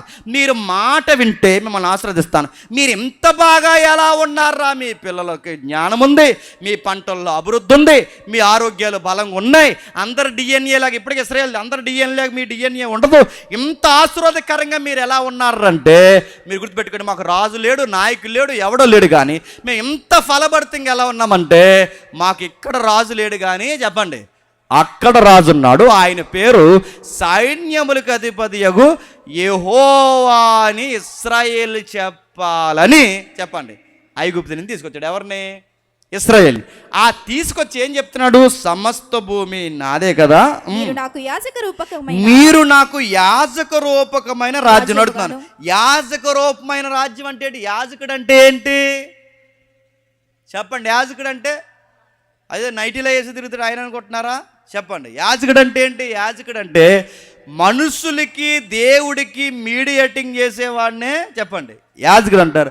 బయట పూజారి అంటారు, క్రిస్టియన్లో పాస్టర్ అంటారు, బయట మొల్లా అంటారు, ఇస్లాంలో, మన దగ్గర పాత నిబంధనలో యాజకుడు అంటారు. అంటే దేవుడికి మనిషికి మధ్యవర్తిత్వం చేసేవాడు ఎవరు చెప్పండి? యాజకుడు. ఈ యాజకులు గుర్తుపెట్టుకోండి. ఇప్పుడు ఎవరు యాజకులు అంటే ఇశ్రాయేలీయులందరూ యాజకులు. ఎవరికి యాజకులు? ప్రపంచానికి చెప్పండి దేవుడికి పరిచయం చేయడానికి, అంటే దేవుడిని ప్రపంచానికి పరిచయం చేయడానికి యాజకులుగా పనిచేయాల్సింది ఎవరు చెప్పండి? ఇశ్రాయేల్. అందుకు వీళ్ళు పిలుచుకున్నారంట. ఇప్పుడు చెప్పండి, వీళ్ళకి యాజకత్వం చేయాలంటే వీళ్ళకి నిబంధనలు ఉండాలా వద్దా? ఉండాలి. ఇప్పుడు వాళ్ళకి నిబంధనలు 19వ అధ్యాయానికి ఉన్నాయా? లేవంటే చెదిరిపోయిన ప్రపంచం అంతా దేవుడి దగ్గర రావాలి. ఇప్పుడు మళ్ళీ ప్రశ్న, ప్రపంచం అంతా ఎందుకు చెదిరిపోయింది? మిమ్మల్ని ఈరోజు చచ్చారు నా చేతిలో, చెప్పండి చెప్పండి. ప్రపంచం అంతా ఎందుకు చెదిరిపోయింది? మాటనకే మాటనకే. ఎక్కడ మాట లేదు. నోవహు కాలం తర్వాత వీళ్ళందరూ కలిసి ఒక గోపురం కట్టి ఆ గోపురంలో దేవుడికే కాపురం పెట్టి ఆ చుట్టూ కాపురాలు పెట్టి దేవుడినే గ్రిప్పులే పెట్టుకోవాలనుకుంటే దేవుడు ఏం చేశాడు? చెదరగొట్టాడు. అప్పుడు చెదిరిపోయిన వీళ్ళు పుట్టకొకరు, చెట్టుకొకరు, బీచ్కొకరు, అక్కడక్కడ రకరకాలు చెదిరిపోయారు. సముద్రాలు చెదిరిపోయారు, నదులు చెదిరిపోయారు, పుట్టలకు చెదిరిపోయారు, మెట్లకు చెదిరిపోయారు. ఈ చెదిరిపోయిన వాళ్ళందరూ ఏం చేశారంటే మళ్ళీ దేవుడిని ఎతకడం ప్రారంభించారు. ఇలా దేవుడిని ఎతికే లోపు దేవుడికి దూరం అయిపోయారుగా, మాట వెనక. ఈ దూరం అయిపోయిన వాళ్ళు ఏం చేశారంటే మళ్ళీ దేవుడిని ఎతకడానికి వీళ్ళకి దేవుడు దొరక్క నది మీద ఆధారపడి బతుకుతున్నాక నదిని దేవుడు చేశారు. కొండల మీద బతుకుతున్నాక కొండలను దేవుడు చేస్తారు. గుట్టలను బతుకుతున్నాక గుట్టల దేవుడు, చెట్లు దేవుడు అయిపోయారు, గుట్టలు దేవుడు అయిపోయారు, సూర్యుడు దేవుడు అయిపోయాడు, నది దేవుడు, అన్ని దేవుడే. అసలు దేవుడిని గాలి కుదిలేశారు. మళ్ళీ అసలు దేవుడిని వీళ్ళకి గాలి కుదిలేశారు కనుక ఒరిజినల్ దేవుడు ఏంటో వీళ్ళకి మళ్ళీ తెలియాలంటే వీళ్ళందరినీ రప్పించాల్సిన యాజకులు ఎవరు ఇప్పుడు? ఇశ్రాయేలీలు. అందుకు వీళ్ళకి పని ఉంది. ఎవరికి? ఇశ్రాయేలీకి. అక్కడ వడగండ్లు పడిన ఇక్కడ ఎందుకు పడలేదంటే పని ఉంది మీతో. అక్కడ నది నీళ్ళు రక్తంగా మారిన మీ నీళ్ళు ఎందుకు రక్తంగా మారలేదంటే పని ఉంది మీతో. ఇంకా అడుగుతున్నాను, వాళ్ళకి జబ్బులు వచ్చినా మీకు ఎందుకు రాదంటే మీతో పని ఉంది. ఏం పని ఉంది ప్రభు అంటే నా మాట విని నా వాక్యం ఉన్న నిబంధనలు పాటిస్తే మిమ్మల్ని ఆశీర్వదిస్తాను.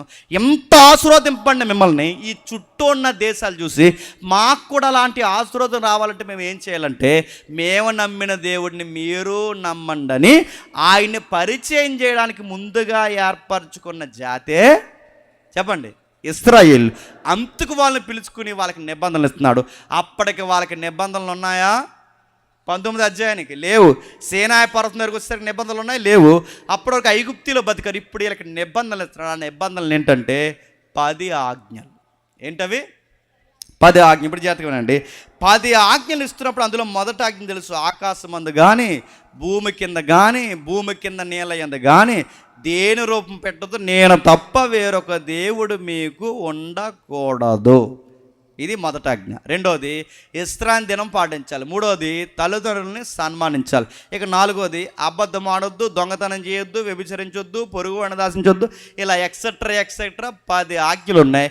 ఈ సుమారు 10 కమాండ్స్ ఏవైతున్నావో ఈ 10 ఆజ్ఞలను పాటించబడి నిజానికి గమనించండి, ఈ 10 ఆజ్ఞలు వీళ్ళు పాటించారా పాటించలేకపోయారా చెప్పండి?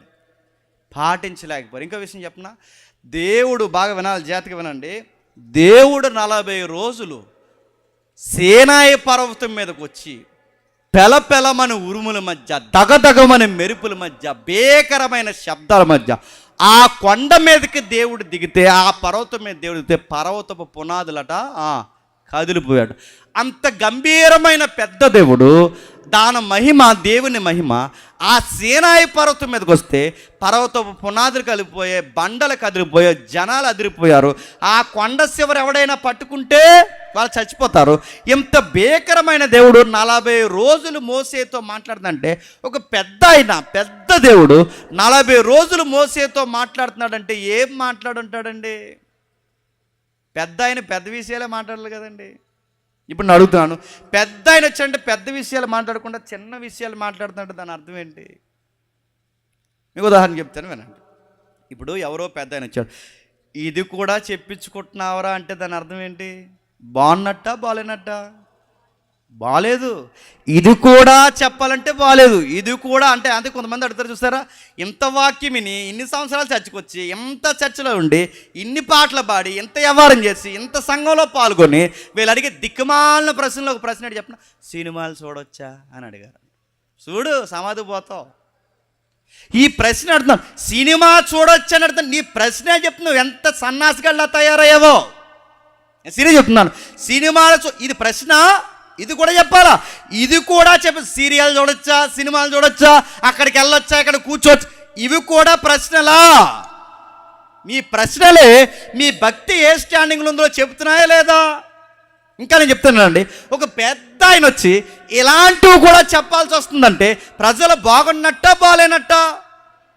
మీకు ఉదాహరణ చెప్తానండి. ఇప్పుడు నేను రాజమండ్రి నుంచి వచ్చాను, ఏ గొడవ లేదు. అమెరికా నుంచి వస్తే బిల్డప్ మామూలుగా ఉంటుందా? నేను చెప్తున్నాను, అమెరికా నుంచి వస్తే ఫ్లైట్కి కారు పంపిస్తారు, వెనకాల ఒక కారు, ముందు ఒక కారు, మధ్యలో కారు నాది. ఇక్కడ దిగుతాను, ఇక్కడ నా డోర్ నేను తీసుకోను, ఎందుకంటే నా సేపు అంది కదా. మరి బిల్డప్, నా డోర్ నేను నా డోర్ తీస్తారు. సిగ్నల్ కొంతమంది ఉంటారు, డోర్ తీస్తారు. నా వాటర్ బాటిల్ నేను మోయను, సిగ్నల్ ఉంటారు, నా వాటర్ బాటిల్ మోస్తారు.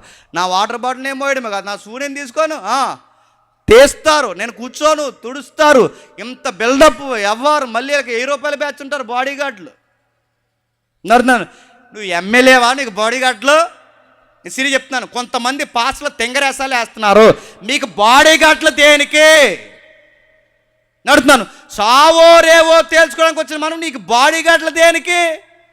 ఈ బాడీ గార్డుకి 1000 రూపాయలు బ్యాచ్ మళ్ళీ 500 పెంచాలట. ఈ 500 బ్యాచ్ అన్నారంటే 1000 రూపాయల బ్యాచ్కి అన్నారట. తప్పకుండా మీకు ఎవడడ్డురా? మీకు మీరే అడ్డు.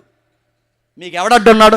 ఇంత బిల్డప్ ఇచ్చి లోపలికి వచ్చి నా వాటర్ బాటిల్ నేనే మోయకుండా పక్కోడు, నా బైబిల్ కూడా నేను మోయను, చెప్పండి, మోస్తాను. ఎంత ఎంజాయ్ చేసిన తర్వాత అడావుడు వచ్చి అమెరికా నుంచి వచ్చాడంటే మీరు ఏమనుకుంటారండి? ఎంతో పెద్ద విషయాలు చెప్పేస్తారు అనుకుంటారు. కానీ మీరు ఎంతో పెద్ద విషయాలు చెప్పేస్తాను. నేను తీరా అమెరికా నుంచి వచ్చి చెప్పాక ఇలా నిలబడి ఒక మాట చెప్తాను, అబద్ధాలు ఆడకండి అన్నాను అనుకోండి. మీరు ఏమనుకుంటారండి? దేవుడి మీద దీవించను కాక. వెళ్ళిపోయిన అనుకోండి, ఏమంటారు? ఈ మాత్రం దానికి మళ్ళీ ఫ్లైటు, కారు, మళ్ళీ డోర్ తీసుకోవడం, వాటర్ బాటిల్ మోసుకోవడం, చెప్పండి, బైబిల్ మోసుకోవడం, మళ్ళీ 1000 రూపాయల బ్యాచ్, బాడీ గార్డులు ఒకరు, వీళ్ళందరూ నడుతున్నారు. ఇంత బిల్డప్ ఇచ్చి ఈయన గారు చెప్పిన మెసేజ్ ఏంటి? అబద్ధం ఆడొద్దంటే ఈ మాత్రం మాకు తెలియదని మీరు అనుకుంటారా అనుకోరా? మీకు ఈ విషయం అర్థమైతే పెద్ద ఆయన వచ్చి ఇది కూడా చెబుతున్నాడంటే మీకు ఏం అర్థం అవ్వాలి? ప్రాబ్లం అక్కడ లేదు, చెప్పండి, ప్రాబ్లం మీలో ఉంది. దేవుడు అంత పెద్ద ఆయన వచ్చి అబద్ధాలు ఆడొద్దు అని కూడా చెప్తుంటే బాగున్నారు ప్రజలు. ఎందుకు చెప్పినా, 430 సంవత్సరాలు అక్కడ ఉండి వాళ్ళు మగ్గిపోయి వచ్చారు. ఐగుప్తీలు అబద్ధాలు ఆడిన తప్పు కాదు, దొంగతనాలు చేసిన తప్పు కాదు, వ్యభిచారాలు చేసిన తప్పు కాదు, వాడిని ఈడు దోచుకున్న తప్పు కాదు, వీడిని ఆడు దోచుకున్న తప్పు కాదు, ఏది తప్పు కాదు. ఎంత నీచమైన జీవితం జీవించి వచ్చిన వాళ్ళకి ఏది వాళ్ళకి తప్పు అనిపించడం లేదు. అక్కడ వరకు ఎందుకండి? ఈ లోకంలో బ్రతుకుతున్న మనకు కూడా కొన్ని తప్పు అనిపిస్తున్నాయా? నేను చెప్తాను, ఏమనుకోకండి, కొంచెం పచ్చిగా పర్లేదు వినండి. వ్యభిచారం చేయొద్దని బైబిల్ ఉందా లేదా? ఉంది. కానీ ఇవిడ చేస్తుంది. చేస్తే అడిగారట, ఏమ్మా తప్పు కదా అలా చేస్తామంటే, ఈ పక్కన అన్న పోన్లేరా భర్త చనిపోయాడు, మరి ఇంకేం చేస్తుంది, ఏదో ఒక తోడు అన్నది. ఏడు పోన్లే? నేను సీరియస్ అడుగుతున్నాను. నువ్వు బతకాలనుకుంటే ఏం చేయమయ్యా? బతకడానికి ఇలా తప్పట్లేదంటే బతకాలనుకుంటే అడుక్కు తిను, బతకాలనుకుంటే సిగ్నల్ దగ్గర నిలబడు, బతకాలనుకుంటే పాసి పని చేయి, బతకాలనుకుంటే ఒళ్ళు అమ్మకో, బతకాలనుకుంటే ఏదో కష్టపడి చేయి. ఒళ్ళు అమ్మి బతకడం నాకు తప్పట్లేదని అనొచ్చా? అంటే ఈ లోకం ఏముంటుంది చెప్పనా? భర్త లేని స్త్రీలు వేరొకరితో తప్పులు చేసినా తప్పు కాదంటుంది లోకం. లోకనీతి అలా ఏడుస్తుంది, గుర్తుపెట్టుకోండి. ఇంకా నేను చెప్పిన సందర్భాన్ని బట్టి అబద్ధాలు ఆడినా చెప్పండి తప్పు కాదంటది ఈ లోకం. ఐగుప్తి కన్నా దారుణం, గుర్తుపెట్టుకోండి, తప్పు కాదంటది. అందుకే నేను చాలా దిక్కుని చెప్పి మీకు చెప్తున్నాను. ఎందుకు దొంగతనం చేసేవారు అంటే పెదరాయుడు దగ్గర ఈ దొంగ అన్నాడట. ఏమనంటే ఆకలి వేసింది అయ్యగారు అన్నాడట. అప్పుడు ఈ పెదరాయుడు అన్నాడు, తప్పు నీది కదరా, చెప్పు, ఆకలి రాని కానీ మళ్ళీ అన్నట, ఆకలితో కూడా కాదురా, ఆకలి పెట్టినా, చెప్పండి, మొత్తం కలిపి ఎవరి మీద గెంటేశారండి?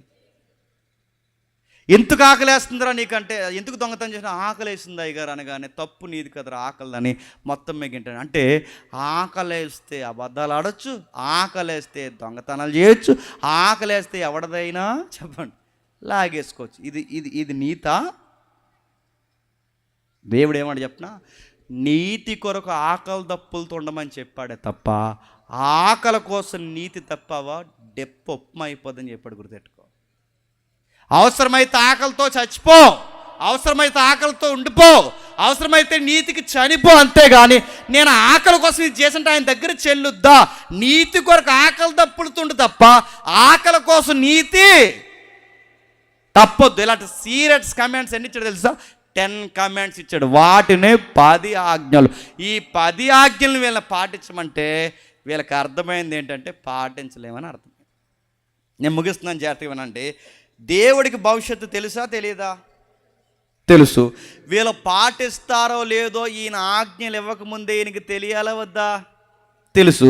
ఇప్పుడు ఈయనకి తెలుసు కూడా వీళ్ళు పాటించలేరని కూడా తెలిసే ఇచ్చాడా? తెలిసే ఇచ్చాడు. అడుగుతున్నాను, మరి పాటించలేనప్పుడు ఎందుకు ఇచ్చినట్టు? పాటించలేరని తెలిసినప్పుడు ఎందుకు ఇచ్చినట్లు అంటే వాళ్ళ పాటించలేరని ఇచ్చాడు. ఎందుకు పాటించలేరని ఇచ్చాడంటే వాళ్ళ ఎందుకు పాటించలేకపోతారంటే కారణాల్లో కారణం ఏంటంటే వీళ్ళిద్దరూ, లేదా క్షమించండి, ఈ జాతి పాటించలేకపోవడానికి కారణం ఇద్దరికి పుట్టాం మనం. ఎవరికి చెప్పండి? ఆదామవలకు పుట్టాం. ఎవరికి?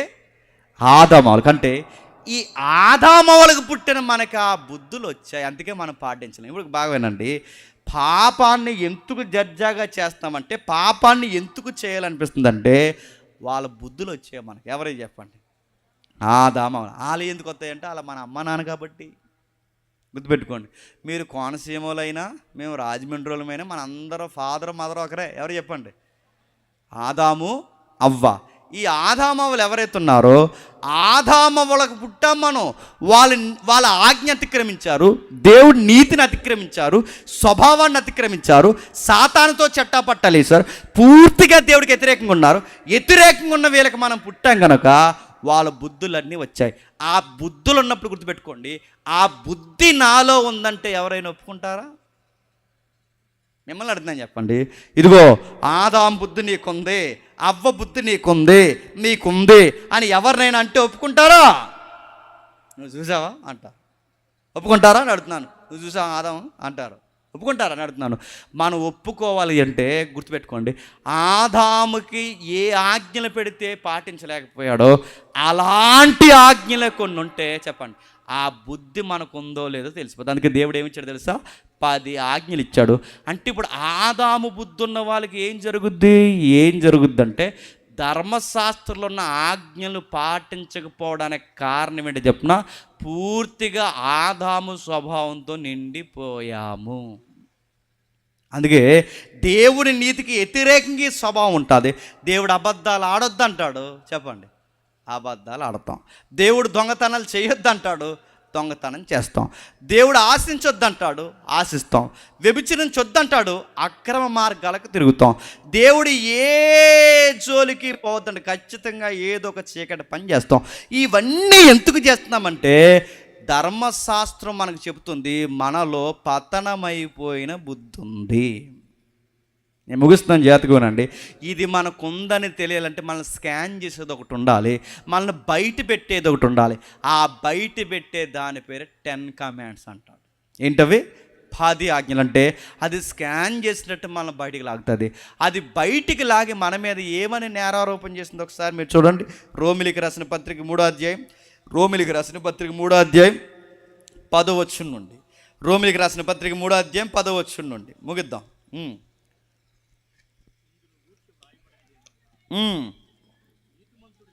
నీతిమంతుడు లేడు, ఒక్కడును లేడు, గ్రహించువాడు ఎవడును లేడు,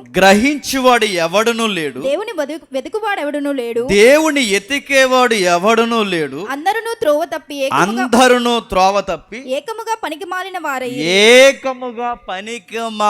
వారయ్యారు. ఇప్పుడు జాగ్రత్తగా వినండి. జాగ్రత్తగా వినండి. ఇందును గూర్చి రాయబడినది. ఎందులో రాయబడింది? ధర్మశాస్త్రంలో రాయబడింది. ఏమనగా ధర్మశాస్త్రం మన గురించి ఇచ్చిన తీర్పు ఏమనగా, నీతిమంతుడు లేడు, ఒక్కడును లేడు, గ్రహించేవాడు లేడు, ఎతికేవాడు లేడు, అందరూ త్రోవ తప్పి ఏకముగా పనికి మాలిన వారైరి, మేలు చేయవాడు లేడు, ఒక్కడునూ లేడు. వారి గొంతుకు తెరిసిన సమాధి, వారి నాలుగుతో మోసం చేస్తారు, వారి పెదాల కింద సర్పవిషం ఉంది, వారి నోటి నిండా శపించుటకు పగ ఉన్నవి, వారి రక్తము సిందించుటకు పాదాలు పరిగెత్తుచున్నవి, నాశనము కష్టము వారి మార్గములు ఉన్నవి, శాంతి మార్గము వారు ఎరుగరు, వారి కన్నుల ఎదుట దేవుని భయము లేదు. ఇప్పుడు చెప్పండి, ధర్మశాస్త్రం ఏమని చెప్తుంది చెప్పండి. అక్కడ కొన్ని అవయవాలు మాట్లాడుతుంది చూడండి. గొంతుకు బాలేదు, నాలుగు బాలేదు, పెదాలు బాలేదు, నోరు బాలేదు, పాదాలు బాలేదు, కన్నులు బాలేదు, నోరు బాలేదు. మరి ఏం బాగుంది? ఏమీ బాలేదు. నా మాటలు అర్థమవుతున్నా? ఎందుకు బాలేదు? అక్కడి నుండి వచ్చాం. ఎక్కడి నుండి చెప్పండి? ఆదామవ్వల దగ్గర నుంచి వచ్చాం కనుక అదే బుద్ధులు మనకి వచ్చాయి. ఇక ఏం బాగున్నట్టు? ఏమీ బాగలేదు. మనకు అడుగుతున్నాను, ఆదామవ్వల యొక్క నీచమైన బుద్ధి, పతనమైపోయిన బుద్ధి ఏదైతే ఉందో అదే బుద్ధి కొనసాగుతుంది. కన్నులు మంచివి కాదు, చూపు అంటే అందుకు మీరు చూడండి, మన కన్నులతో మనం ఎప్పుడు దేవుని సంతోషపరుస్తున్నామా? చెత్త చూస్తాం, చెదారం అంతా ఇష్టపడతాం, దరిద్రం అంతా ఈ కళ్ళు చూస్తాను అడుగుతున్నాను. దేవుడికి ఆయాసకరంగా ఈ కళ్ళుతో మారుతాం. వారి నోరు మంచిది కదంటే ఈ నోరుతో మంచి వాక్యాలే మాట్లాడామా? ఎందరినో శపించామా? ఎందరో నాశనాన్ని కోరుకున్నామన్నా. ఇంకా చెప్తున్నాడు చూడండి, నోరు మంచిది కాదు, నాలుక మంచిది కాదు, ఆ నాలుగుతో మోసం చేస్తారు కాదా? ముందొకటే వెనకొకటి. అందరూ ఉంటే బాగున్నారా అని పగలపగలుస్తారు, వెనకాల ఉంటే వీడు పోతే బాగున్నా అనుకుంటారు. గుర్తుపెట్టు కాదా చెప్పండి? ఈ మనుషులందరూ ఎలాంటి వాళ్ళు అంటే ముందొకటి మాట్లాడతారు, వెనకాల ఒకటి మాట్లాడతారు. గుర్తుపెట్టుకోండి, జనాలకి బుద్ధి ఉంది, అబద్ధాలు ఆడతారు, ఇంకా చెప్పండి ఆశిస్తారు, దొంగతనం చేస్తారు, ఇవన్నీ చేస్తారు. 10 ఆజ్ఞలు చెప్తుంది, ధర్మశాస్త్రం చెప్తుంది. వీళ్ళందరూ ఇలా ఉంటే మరి వీళ్ళకి వచ్చే పనిష్మెంట్ ఏంటంటే 19వ వచనంలో, ప్రతి నోరు మూయబడినట్లు సర్వలోకము దేవుని శిక్షకు పాత్రమగినట్లు ధర్మశాస్త్రం చెప్పుచున్నది. ఇప్పుడు చెప్పండి, అందరికి ఏమైందట? పనిష్మెంట్. అందరికి ఏం కావాలి? ధర్మశాస్త్రం చెప్తుందట 10 ఆజ్ఞలు రక్షించడానికి బదులు మనల్ని ఏమని కోరుతున్నాయి తెలుసా? 10 ఆజ్ఞలు మనల్ని శిక్షించమని కోరుతున్నాయి. ధర్మశాస్త్రం మనం రక్షించమని కోరట్లేదు. చెప్పండి, మనల్ని శిక్షించమంటుంది. ఎందుకు శిక్షించాలంటే ఏ అవయవం వీళ్ళది మంచిది కాదు, వీళ్ళ హృదయం మంచిది కాదు, కన్నులు మంచిది కాదు, నోరు మంచిది కాదు, నడినెత్తి మొదలుకొని అరికాల వరకు ఏ మంచి అన్నా ఉందా? ఏ మంచి లేదు. తలంపులు మంచిది కాదు, ఆలోచన మంచిది కాదు, మనిషే మంచి కాదు. మంచి కాని మనిషిని ధర్మశాస్త్రం ఏం చేయమని చెప్తుందంటే చంపేసి నరకంలో పడేయమని చెప్పింది. ఇది ఎలా ఉందంటే మన మీద ఆరోపణ చేస్తుంది. ఎలానో తెలుసా? ఒక పోలీసుడు ఎలా ఆరోపణ చేస్తుందో అలా ఆరోపణ చేస్తుందంటే మనందరినీ నేరస్తులుగా డిక్లేర్ చేసింది. ఎస్, వీళ్ళ నేరస్తులు, వీళ్ళ నేరస్తులు, వీళ్ళందరూ నేరస్తులు, ఒక్కడ కూడా నీతిమంతుడు లేరు. వీళ్ళ నేరాలు ఏ విషయాలు చేశారంటే వాళ్ళ కన్నులతో నేరాలు చేస్తారు, చెవులతో నేరాలు చేశారు, కాళ్ళతో నేరాలు చేస్తారు, హృదయంతో నేరాలు, ప్రతి అడుగడుగునా నేరాలు చేస్తారు. ఈ నేరాలు చేసిన అందరూ సావాల్సిన వారే తప్ప బతకాల్సిన వారు కారని ధర్మశాస్త్రం డిక్లేర్ చేసిందంటే. ఇప్పుడు చెప్పండి, ఈ ధర్మశాస్త్రం ఎలా చేస్తుందని దేవుడికి తెలుసా తెలీదా? తెలుసు. మరి తెలిసినా దేవుడు ఎందుకు ఇచ్చాడు? మనకి శిక్ష ఉందన్న సంగతి పాటిస్తున్నప్పుడు ప్రతి మనిషికి అర్థం కావాలి. మంచి ఒప్పుకోవాల్సింది ఏంటంటే, అయ్యా నువ్వు అబద్ధం ఆడొద్దంటావు, ఆడకుండా నేను ఉండలేను, దొంగతనం చేయొద్దంటావు, చేయకుండా నేను ఉండలేను, అక్రమ సంబంధాలు వద్దంటావు, ఏదో ఒక గాడి తప్పకుండా నేను ఉండలేను, నువ్వు ఏదొద్దంటావు అదే నేను ఖచ్చితంగా చేస్తాను. ఎందుకంటే నాలో ఆదాము స్వభావం కంటిన్యూ అవుతుంది, దాన్నే పాప స్వభావం అంటారు. ఈ స్వభావం నన్ను నీ ఎదుట నీతిమంతుడుగా నిలబట్టట్లేదు. ఈ స్వభావం నాలో ఉందని నాకు తెలియాలి అంటే నన్ను స్కాన్ చేసి బయటెట్టేది ఒకటి ఉండాలి, దాని పేరు ధర్మశాస్త్రం. చెప్పండి, ధర్మశాస్త్రం మనకు జబ్బు ఉందని చెబుతుందా? ధర్మశాస్త్రం అడుగుతున్నాను, లేని జబ్బును మనకు అతికిస్తుందా? చెప్పండి. జబ్బు ఉందే. ఇప్పుడు చెప్పండి, అది ఒక విధంగా మనకు మేలు చేస్తుందా, కీడు చేస్తుందా? మేలే చేస్తుంది. అందుకే ధర్మశాస్త్రం రాకపోతే పాపం అంటే ఎట్టుదో తెలీదు. ధర్మశాస్త్రం మనకి బాగా, ధర్మశాస్త్రం మనకు విరోధమైన అట్లనరాదు. ధర్మశాస్త్రం లేకపోతే పాపం అంటే ఎట్లుతో ఎప్పటికీ నాకు తెలియదు. ఇప్పుడు గుర్తుపెట్టుకోండి, రోడ్డుకి ఎడం పక్కగా వెళితే మనకి సేఫ్టీగా ఉంటామని ఒక చట్టం లేకపోతే ఎప్పటికీ నాకు సురక్షితంగా నేను వెళ్ళలేను. నాకు చట్టం ఉంటేనే, ఒక రూల్ ఉంటేనే నాకు ఒక సెక్యూరిటీ ఉంటుంది. రూలే లేకపోతే గుద్దుకు చచ్చిపోతాం. గుర్తుపెట్టుకోండి. అంటే ఇప్పుడు చట్టం ఎడం పక్కగా వెళ్ళమని చెప్తుందంటే మంచిగా చెప్తుందా, చెడు చెప్తుందా? మంచిగా చెప్తుంది. ధర్మశాస్త్రం అబద్ధం ఆడుతుందంటే మంచి చెప్తుందా, చెడు చెప్తుందా? మంచిగా చెప్తుంది. దొంగతనం చెయ్యొద్దు అంటుందంటే మంచి చెప్తుందా, చెడు? మంచిగా చెప్తుంది. కానీ ఆ మంచి నేను పాటించలేకపోతున్నాను. ఎందుకు పాటించలేకపోతున్నానంటే ఆ పెద్దోళ్ళు బుద్ధులు మనకు వచ్చాయి. ఇప్పుడు అడుగుతున్నాను, పెద్దోళ్ళు బుద్ధులు మనకు వస్తాయి ఏంటంటే వస్తాయి, రావా? నేను ముగిస్తున్నాను, వినండి. తాతలకి బట్టపొరలు ఉంటే మనవలకు వస్తున్నాయి లేదా? వస్తున్నాయి. షుగర్లు ఉంటే వస్తున్నాయి లేదా? బీపీ ఉంటే వస్తుందా లేదా? అమ్మమ్మకి ఏదైనా జబ్బు, థైరాయిడ్ ఉంటే మీకు వస్తుందా లేదా? వస్తుందని అడుగుతున్నాను.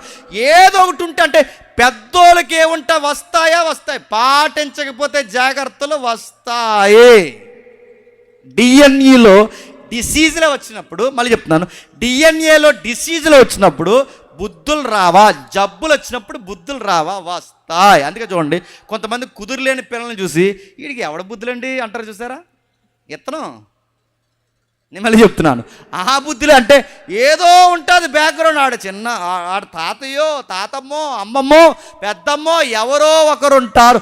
ఆ బుద్ధులు వస్తాయి, పెద్దవారు బుద్ధులు వస్తాయి. మీకు అర్థమైతే ఇప్పుడు ఆదామవలు బొంకే బుద్ధులు మనకు వచ్చాయి, ఆశించే బుద్ధులు మనకు వచ్చాయి. ఈ బుద్ధులు మనకి బతకడానికి పనిచేస్తాయా? చావడానికి తప్ప దేనికి పనికిరావు. ఇప్పుడు చెప్పండి, ఓ పక్కేమో ధర్మశాస్త్రం మంచిదేని అర్థమవుతుంది, మరో పక్క ధర్మశాస్త్రం పాటించలేకపోతున్నానని అర్థమవుతుంది. ఇప్పుడు మంచిదని పాటిస్తే పాటించలేను, పాటించలేకుండా ఉంటే బతకకుండా చెప్పండి ఖచ్చితంగా చావాలి. ఇటు చావాలా పాటించాలా? పాటిద్దామంటే పాటించలేను, అటు చావలేను. ఈ రెండిటి మధ్య ఇరుక్కుపోయాం. ఆ ఇరుక్కుపోయిన దాన్నే శిక్ష అంటారు. గుర్తుపెట్టుకో. ఇప్పుడు చెప్పండి, అందుకే పౌలు గారు పోలికగా, గుర్తుపెట్టుకోండి, పోలికగా మాట్లాడుతూ ఒక వ్యక్తి క్రీస్తునందు లేనప్పుడు, ఒక వ్యక్తి నీతి యందు లేనప్పుడు, ఒక వ్యక్తి ధర్మశాస్త్రం అండర్లో ఉంటే, ఒక వ్యక్తి దేవుడు తెలియని ముందు తన స్థితి ఎలా ఉంటుందో, మారక ముందు తన స్థితి ఎలా ఉంటుందో వివరిస్తున్నాడు. చూడండి, 7వ అధ్యాయం, రోమిలకు రాసిన పత్రిక 7వ అధ్యాయం 14వ వచనంలో, ధర్మశాస్త్రం ఆత్మ సంబంధమని ఎరుగుదుము, అయితే నేను పాపమునకు అమ్మబడి శరీర సంబంధనై ఉన్నాను. ఏలయనగా నేను చేయనది నేను ఎరుగను, నేను చేయ నిశ్చయించినది చేయక దేశించినదే చేస్తున్నాను. మీకు ఏమర్థమవుతుంది? నాకు మంచే చెయ్యాలని ఉంది కానీ చేయలేకపోతున్నాను. అబద్ధాలు ఆడకూడను ఉంది కానీ అబద్ధాలు ఆడకుండా ఉండలేకపోతున్నాను. అక్కడ వరకు ఎందుకు? ఈ మెసేజ్ వింటున్నప్పుడు ఈ రోజు నుంచి దేవుని కోసం నీతిగా పడి చచ్చిపోవాలనిపిస్తుంది, కానీ అక్కడికి వెళ్ళేసరికి మర్చిపోతారు. అది మన బుద్ధి. నేను సీరియస్గా చెప్తున్నానంటే, మనకి వాక్యం వింటున్నంతసేపు నిజాయితీగా ఉండాలనిపిస్తుంది కానీ ఉండలేము. ఎందుకంటే చెయ్యకూడదు అనుకున్నదే చేస్తాం. ఓ డాక్టర్ గారు చెప్పారండి ఒక ఆయనకి, నీకు షుగర్ వచ్చింది, టయానికి తిను, ఆ బొజ్జది తగ్గించు, ఏది పడితే రైస్ ఎక్కువ తింటే నీకు షుగర్ ఎక్కువైపోయి పోతావని చెప్తే తగ్గించాడు. ముఖ్యంగా స్వీట్ అది తినకు, ముఖ్యంగా లడ్డూలు తినకని చెప్పాడు. లడ్డూలు తినొద్దు. నిజానికి ఆ లడ్డూలు తినడం అలవాట్లేదు ఆ పెద్ద ఆయనకి. డాక్టర్ గారు లడ్డూలు తినొద్దన్న దగ్గర నుండి చెప్పండి తినేయాలనిపించిందంట. మనం ఎలాంటి చెప్పినా, ఏది తినకూడదు అనుకుంటామో చెప్పండి అదే తింటాం, ఏది చూడకూడదు అనుకుంటామో అదే చూస్తాం, ఏది చేయకూడదు అనుకుంటామో.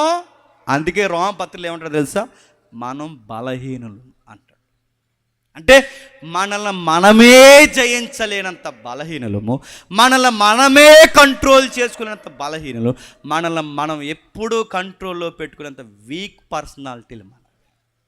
అందుకు ఏమన్నాడంటే, ఇట్టి దౌర్భాగ్యమైన పరిస్థితి 24వ వచనంలో, అయ్యో నేను ఎంత దౌర్భాగ్యుడను, ఇట్టి మరణానికి లోనగు శరీరం నుండి నన్ను ఎవడు విడిపించు? ఏమంటున్నాడు చెప్పండి? నేను ఎలాంటి పరిస్థితుల్లో పక్క వాక్యం వింటుంటే పాటించాలనిపిస్తుంది, ధర్మశాస్త్రం వింటుంటే పాటించాలనిపిస్తుంది, మరో పక్క పాపమే నాకు తీయగా అనిపిస్తుంది. ఇటు పాపాన్ని చేయకుండా ఉండలేకపోతున్నాను, ఇటు ధర్మశాస్త్రాన్ని ఇష్టపడకుండా ఉండలేకపోతున్నాను. ఇటు వాక్యము నచ్చుతుంది, ఇటు లోకము నచ్చుతుంది. ఇట్టి లోనైన శరీరం నుండి చెప్పండి నన్ను ఎవడు విడిపించు? అంటే ఇలాంటి పనులు నేను చేస్తూ పోతే మరణానికి తప్ప దేనికి పనికిరాను.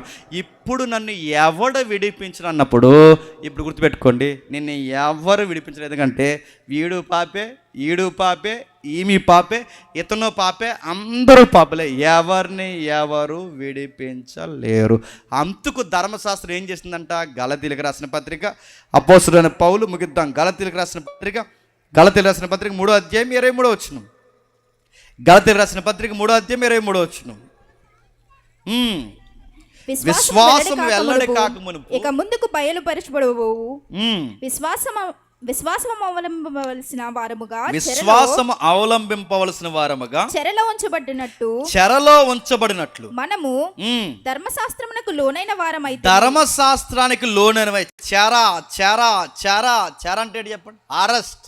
ఇప్పుడు చెప్పండి, ధర్మశాస్త్రం మనల్ని అందరిని ఏం చేసిందంట? అరెస్ట్ చేసిందంట. అందరిని ఎందుకు అరెస్ట్ చేసిందంట? వీళ్ళ కన్ను మంచిది కాదు, నోరు మంచిది కాదు, నాలిక మంచిది కాదు, వీడి మనిషే మంచోడు కదా, మనల్ని అందరిని ఏం చేసిందంటే పోలీసు వాళ్ళలాగా అది అరెస్ట్ చేసిందంట. అరెస్ట్ చేసినది ఏం చేసింది? పట్టుకెళ్ళి, గుర్తుపెట్టుకోండి, అరెస్ట్ చేసినది ఏం చేసిందంటే తీసుకెళ్ళి సరాసరి జడ్జి గారి ముందు పెట్టిందంట. ఎందుకంటే పోలీసు వాళ్ళు అరెస్ట్ చేయగలరు తప్ప శిక్షలు వేయలేరు. అలాగే ఇది పోలీసు వాళ్ళకి పనిచేస్తుంది. ఏది? ధర్మశాస్త్రం. ఇది అరెస్ట్ చేసి జడ్జి గారి దగ్గర తీసుకెళ్ళిందంట. ఆ జడ్జి గారు మొత్తం వాదోపవాదాలు విన్నారు. ఆ జడ్జి గారి ముందు జరిగిన వాదోపవాదాలు ఏంటంటే, వీడి కన్ను మంచిది కాదు, నోరు మంచిది కాదు, కాళ్ళు మంచిది కాదు, వీడి మనిషే మంచోడు కాదని ఆ జడ్జిమెంట్కి వస్తే, ఆ జడ్జిమెంట్ కిందకు వచ్చేసరికి ఏమొచ్చింది తెలుసా? వీడి చావడానికి తప్ప దేనికి పనికిరాడు. జడ్జిమెంట్ కన్ఫర్మ్ అయిపోయింది. జడ్జి గారు పెన్ ఇరిసేశారు. జడ్జి గారు దిగారు. అక్కడ నిలబడి పాప అరుస్తున్నాడు. ఏమనంటే, అయ్యో నేను ఎంత దౌర్భాగ్యుడను, ఇట్టి మరణానికి లోనగు శరీరం నుండి చెప్పండి నన్ను ఎవడ విడిపించనంటే, ఆ జడ్జి గారు దిగొచ్చి ఆ పాపిని పక్క గెంటేసి ఆ పాపి స్థానంలో జడ్జి గారు నిలబడన్నారట. నీ మీద పడిన శిక్ష నేను మోస్తాను, ఇక్కడి నుంచి వెళ్ళిపో, నీ మీద పడుతున్న శిక్ష నేను భరిస్తాను, నీకు రావాల్సిన పాపాన్ని నేను మోస్తానని చెప్పి ఆ పాపిని అక్కడి నుంచి పంపించాడు. ఆ జడ్జి గారి పేరు నజరైడైన యేసు. ఇప్పుడు చెప్పండి, ఇశ్రాయేలుకి ఎందుకు పాత నిబంధన ఇచ్చాడంటే, మీరు జాతికి వినాలి, మనకి యేసు ఎంత అవసరమో మనకి తెలియాలి. యేసుప్రభు మనకు లేకపోతే, యేసుప్రభు మనకు తోడు లేకపోతే, యేసుప్రభు మనకి సహకారం లేకపోతే మనం ఖచ్చితంగా ఎక్కడికి పోతాం చెప్పండి? నరకానికి పోతాం. అంటే ధర్మశాస్త్రం ఎందుకు ఇచ్చాడు? పాటించలేమని ఇచ్చాడు. మరి పాటించలేనప్పుడు ఎందుకు ఇచ్చాడు? పాటించలేని మనల్ని ఇది పట్టుకుని, జుట్టు పట్టుకుని సరాసరి ఎక్కడ తీసుకెళ్తా అంటే జడ్జి గారి ముందు తీసుకెళ్తుంది. ఆ జడ్జి గారి పేరేంటి? నజరైడని యేసు. అంటే ధర్మశాస్త్రం మనకు మంచే చేస్తుంది తప్ప చెప్పండి చెడేమి చేయట్లేదు. మనం చెడ్డ వ్యక్తులని మనం బయట పెడుతూనే, మనకు శిక్ష ఉందని బయటికి చెబుతూనే, మన సరాసరి జుట్టు పట్టుకెళ్ళి ఎవరి చేతిలో పెట్టిందంటే చెప్పండి? ప్రభు అయిన యేసుక్రీస్తు వారి చేతిలో పెట్టింది. ప్రభు అయిన యేసుక్రీస్తు వారి విలువేంటో నాకు అర్థం కావాలి అంటే, నాలో ఎంత నీచమైన బుద్ధి ఉందో నాకు తెలియాలి, నా మీద ఎంత శిక్ష ఉందో నాకు తెలియాలి, నా మీద దేవుని ఉగ్రత ఎంత ఉందో నాకు తెలియాలి. ఎంత ఉగ్రత ఉందో నాకు తెలియాలంటే ధర్మశాస్త్రం ఉండాలి. ధర్మశాస్త్రం ఉంటే, రూల్ ఉంటేనే నేను ఎన్ని తప్పులు చేస్తే నాకు తెలుస్తుంది. తప్పులు చేస్తే నాకు ఎంత శిక్ష ఉందో అర్థమవుద్ది. శిక్ష నాకుంటే నేను బతకలేని నాకు అర్థమవుద్ది. నేను బతకాలంటే నాకు రక్షకుడు అవసరమని అర్థమవుద్ది. నాకు రక్షకుడు ఎవరని ఎత్తుకుంటే నాకు ఒకే ఒక రక్షకుడు కనబడతాడు. ఆ రక్షకుడు పేరే ప్రభు అయిన యేసుక్రీస్తు. చెప్పండి, ఇప్పుడు ఈ రక్షకుని చూడాలని ఇశ్రాయేలుకి 10 ఆజ్ఞలు ఇచ్చాడు. అంటే వాళ్ళకి 10 ఆజ్ఞలు ధర్మశాస్త్రం ఎందుకు ఇచ్చాడు? వాళ్ళందరూ కలిసి పాటించలేమని వాళ్ళకి అర్థమయ్యాక, వాళ్ళు అర్థమైన తర్వాత వాళ్ళు చూడాల్సింది ఎవరో తెలుసా? ప్రభు అయిన యేసుక్రీస్తు వారిని చూడాలి. కానీ వాళ్ళు చూసారా? కట్టాల్సిన వాళ్ళే చెప్పండి తృణీకరింపబడ్డారు. నమ్మాల్సిన వాళ్ళే యేసుని సిలువేశారు. యేసుప్రభుని నిలబెట్టుకోవాల్సిన వాళ్ళే యేసుప్రభుని తృణీకరించారు. వాళ్ళు తృణీకరించిన ఆయన్నే మూలక తలరాయిగా దేవుడు మార్చాడు. ఇప్పుడు వాళ్ళు కోల్పోయిన ఆ గొప్ప భాగ్యాన్ని దేవుడు చెప్పండి చీకటిలో నుండి చెప్పండి ఆశ్చర్యకరమైన వెలుగులోని కొంతమంది పిలుచుకుంటారు. వాళ్ళని ఎక్కడి నుంచి పిలిచాడు? ఐగుప్తు నుంచి పిలిచాడు. ఇప్పుడు మనల్ని ఎక్కడి నుంచి పిలుస్తున్నాడు? చీకట్లో నుండి ఆశ్చర్యకరమైన వెలుగులోకి పిలిచాడు. ఇప్పుడు నేను ముగిస్తున్నాను వినండి. వాళ్ళని ఐగుప్తు నుంచి ఎందుకు పిలిచాడో, మనల్ని చీకట్లో నుంచి ఆశ్చర్యకరమైన వెలుగులోనికి అందుకే పిలిచాడు. వాళ్ళకే పనుందో మనకదే పని ఉంది. వాళ్ళకే బాధ్యత ఇచ్చాడో మనకదే బాధ్యత ఇచ్చాడు. ఇప్పుడు ముగిద్దాం, జాతకి వినండి. వాళ్ళు చేయాల్సిన పని వాళ్ళు చేయకపోతే ఆ పనిని ఎవరు చేయమని పిలిచాడంటే చెప్పండి, నిన్ను నన్ను చేయమన్నాడు. ఏం పని చేయాలి ప్రభు అంటే, చీకట్లో నుండి ఆశ్చర్యకరమైన తన వెలుగులోకి వచ్చిన మనం తన గుణాతిశయములను ఈ ప్రపంచానికి పరిచయం చేయాలి. ఇప్పుడు చెప్పండి, సమస్త భూమి నాదే, మీరు నాకు యాజక రూపకమైన ప్రజగాను రాజ్యముగాను ఉంటే ప్రపంచానికి మీరు నన్ను పరిచయం చేయాలని ముందుగా ఎవరిని పిలుచుకున్నాడు? ఇశ్రాయేల్. ఇప్పుడు వాళ్ళు చేయాల్సిన పని ఎవరి భుజాల మీద పెడుతున్నాడు? మన భుజాల మీద పెట్టాడు. ఏమని పరిచయం చేయాలి? ఆయన గుణాతిశయములను ప్రచారం చేయాలి. ఎలా ప్రచారం చేయాలంటే, ఒకటి మాట వినాలి, రెండు వాక్యం చదవాలి. ఈ మాట విని వాక్యం చదివితే ఏం జరుగుద్దట? కొత్తగా జన్మిస్తాం. ఎలా? శిశువులు జన్మించినట్టు జన్మిస్తాం. ఈ శిశువులు జన్మించినప్పుడు ఏమవుద్దట? కొన్ని గుణగణాలు మనం ఏర్పరచుకోవాలి. ఏ గుణగణాలు అంటే, యేసుప్రభు గుణమేంటో బయటికి తెలియాలంటే చెబితే అర్థమవుదో? చెప్పండి, చూపిస్తే అర్థమవుతుంది. అంటే ఇప్పుడు ఆయన గుణాలన్నీ ఎక్కడ చూపించాలి? చెప్పండి, మనలో చూపించాలి. ఏంటి ఆ గుణాలు? ఇప్పుడు 2వ అధ్యాయం మొదటి వచనం చదవండి. 2వ అధ్యాయం మొదటి 2-3 వచనాలు చదవండి. ప్రభు దయాళుడని మీరు రుచి చూసి ఉన్న యెడల సమస్త దుష్టత్వమును, సమస్తమైన కపటమును, వేషధారణ, అసూయ. ఇప్పుడు చెప్పండి, ఏం మారిపోవాలి చెప్పండి? ఇప్పుడు యేసుప్రభు గుణాలు కనబడాలంటే మనలో ఏ గుణాలు పోవాలి? ఇది పోవాలి. సమస్త దుష్టత్వము, వేషధారణ, చెప్పండి, అసూయ, దోషణ మాటలు పాలు గుర్తుపెట్టుకోండి. యేసు ప్రభు యొక్క గుణగణాలు బయట నువ్వు ప్రకటించడం అంటే, అన్యులు బైబిల్ చదువుతారా? చదవరు. నిన్ను చూస్తారు. నేను మళ్ళీ అడుగుతున్నాను, అన్యులు వచ్చి సభల్లో కూర్చుంటారా? వాళ్ళు కూర్చోరు, నీతో మాట్లాడతారు. గుర్తుపెట్టుకోండి, యేసుప్రభుకి విలువేంటో, ఈ బైబిల్ దేవుడు విలువేంటో ఎక్కడ చూస్తారు చెప్పనా? నా మాటల్లో, చేతల్లో, పనుల్లో చూస్తారు. నువ్వు విద్యార్థి అయితే తోటి విద్యార్థులతో నువ్వు క్రైస్తవ బిడ్డగా నువ్వు జాగ్రత్తగా ఉండాలి. నువ్వు వాళ్ళతో మ్యాట్నీకి పోకూడదు. ఇది సీరియస్ చెప్తున్నాను. వాళ్ళతో పార్కులు, బీచ్లను తిరగకూడదు. నువ్వు క్రైస్తవ బిడ్డవైతే నువ్వు ఉంటే పూర్తిగా ఇటు లేదా పో, ఆ బీచ్లోకి అంతే, అటు ఆ పార్కులకు అంతే. కానీ అటు ఇటు నువ్వు ఎవరిని అవమానిస్తావో తెలుసా? నువ్వు ఇటు చర్చికి వచ్చి మళ్ళీ వాళ్ళతో పోరంబోగ పనులు చేస్తున్నావంటే నువ్వు సరాసరి యేసుప్రభు గుణాలే అవమానిస్తున్నట్టు. నేను సీరియస్ చెప్తున్నాను. మీరు క్రైస్తవ బిడ్డలైతే, మీరు కాపరాలు చేస్తే, పక్కింటి వాళ్ళు గొడవలు ఎక్కి రోడ్లెక్కి, కోట్లెక్కి, పోలీస్ స్టేషన్లు ఎక్కుతారు. మీరు చర్చికి వెళ్ళిపోయే బిడ్డలైతే మీరు భార్య భర్తలుగా కోట్లు, రోడ్లు ఎక్కడానికి వీల్లేదు. ఉదయం గొడవ అయ్యేసరికి సాయంత్రానికి మీరు కలిసిపోవాలి. వాళ్ళు అడుగుతారు, రే మేము గొడవ అయితే మేము తట్టుకోలేక రకరకాలు నరుక్కునే వరకు పోతాంరా, మీరింత బాగా ఎలా సర్దుకుపోతున్నారంటే అప్పుడు మీరు చెప్పాలి, మేము యేసయ్యని నమ్ముకున్నాం, మేము ఎన్ని గొడవలు ఉన్నా మేము సర్దుకుపోతామని చెప్పాలి. చెబుతామా? అలా తయారై మీరు అలా తయారయ్యారు. చెప్తామని అడుగుతున్నాను. మన కాపరాల్లో నన్ను చెప్తున్నాను, దేవుణ్ణి కనపరచాలి. ఇప్పుడు ఉన్నాను, మా కాపురంలో కూడా గొడవలు ఉంటాయి. మా వైఫ్ ఏం తిరగ మాట్లాడుతుందా? అది అప్పుడప్పుడు తిక్కలేగిపోయి మాట్లాడతా. నేను సీరియస్ చెప్తున్నాను. మా లైవ్ కూడా చదువుతుంది ఇప్పుడు నాకు తెలిసి. అప్పుడు తిక్క మాటలు మాట్లాడుతుంది. ఈ తిక్క నాకు తిక్కలు ఎగిసిపోతాం, కోడితే గోడ కంటిపోద్ది అనుకుంటున్నాను. కొట్టలేం. ఎందుకు? యేసుప్రభుని నమ్ముకున్నాం కాబట్టి. తీర ఒక దెబ్బ కొట్టిన తర్వాత అలా ఎలా తిరిగి వచ్చి మళ్ళీ నేనే సారీ చెప్తాను. ఎందుకు?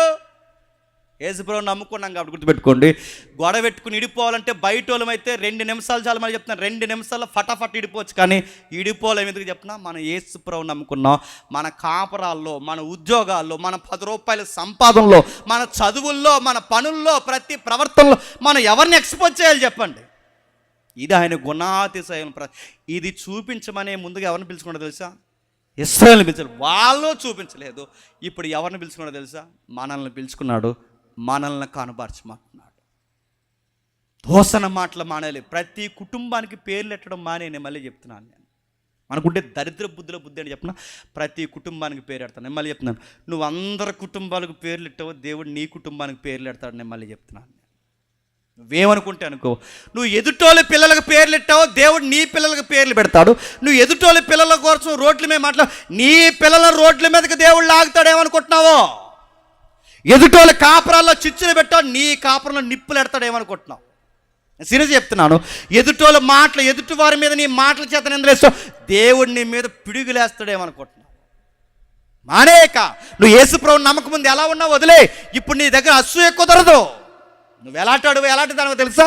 అసూయ ఉండదు. ఎంత అసూయ చెప్పినా ఎదుటోళ్ళు నీకన్నా మంచి బట్టలు వేసుకుంటా చూడాలి. ఇదేం బుద్ధి అండి? నువ్వు మళ్ళీ చచ్చికొస్తాను అడుగుతున్నావు. ఎదుటోళ్ళు మంచి బట్టలు వేసుకుంటా చూడలే, బాగా రెడీ అయితే చూడలే, వాళ్ళ ఫంక్షన్ చేసుకుంటే చూడలే. మంచి బుద్ధి అన్నది. ఆడెవడైనా బైక్ కొనుక్కుంటే చూడలే, వస్తువు కొనుక్కుంటే చూడలే, ఓ కారు కొనుక్కుంటే చూడలే. అక్కడ వరకు అంతకు ఎంత అసూయ అంటే ఆ పక్కింటో నీకన్నా సెకండ్ ఫ్లోర్ ఎత్తే నీకు షుగర్ వచ్చేది. నీకు ఆడ సైడ్ నీకు షుగర్ ఎందుకు వచ్చేస్తుంది? నేను అడుగుతున్నా. ఆడ కట్టుకుంటే నీకు బాధ, నీ శాతం నువ్వు కట్టుకో. ఆడు ఇల్లు కట్టుకుంటే చూడలే, బండి కొట్టుకుంటే చూడలే, వాడు ఏదైనా కట్టుకుంటే ఎదుటోళ్ళకి పేర్లు పెట్టకుండా ఉంటున్నాడు. నువ్వు ఎందుకు ఎదగో చెప్పనా? నేను మళ్ళీ చెప్తాను. నువ్వు నేను ఎందుకు ఎదగమో చెప్పనా? మన కళ్ళు మంచివి కాదు, మన బుద్ధి మంచి, మన మనసు ఎవరైనా పచ్చుకుంటే మనం చూడాలి. అందుకే ఎదగం మనం. నేను మళ్ళీ చెప్తున్నా, మన జీవితాలు ఎక్కడేసిన గొంగలు అక్కడ ఉండని కారణం పేర్లు ఎడతాం, ఇతరులకు పేర్లు ఎడతాం. ఇతరులకు పేర్లు పెడితే దేవుడిని ఆశీర్వదిస్తాడా? నేను మళ్ళీ చెప్తున్నాను, పిల్లికి బెచ్చం పెట్టం, ఎదుటోళ్ళకి ఆశీర్వాదకరంగా ఉండవు. కనీసం గుప్పడి మెతుకులు ఎవరికి పెట్టం. కానీ ఆకాశవాకులు కదా అన్నట్టు గుప్పులు కూడా ఎప్పటి నీకేమనుకుంటున్నావు? గుణాతిశయాలను ప్రసారం చేయడం అంటే ఏటాని గుణం చూపించడం? ప్రేమించు. మళ్ళీ చెప్తున్నాను, ఎదుటోళ్ళని ప్రేమించు. ఎదుటోళ్ళని గురించి వాళ్ళు ఎట్లాగున్నా వాళ్ళకి ఇవ్వాల్సిన గౌరవాన్ని ఇచ్చి, ఎందుకంటే వాళ్ళ దేవుని స్వరూపం గుర్తుపెట్టుకో.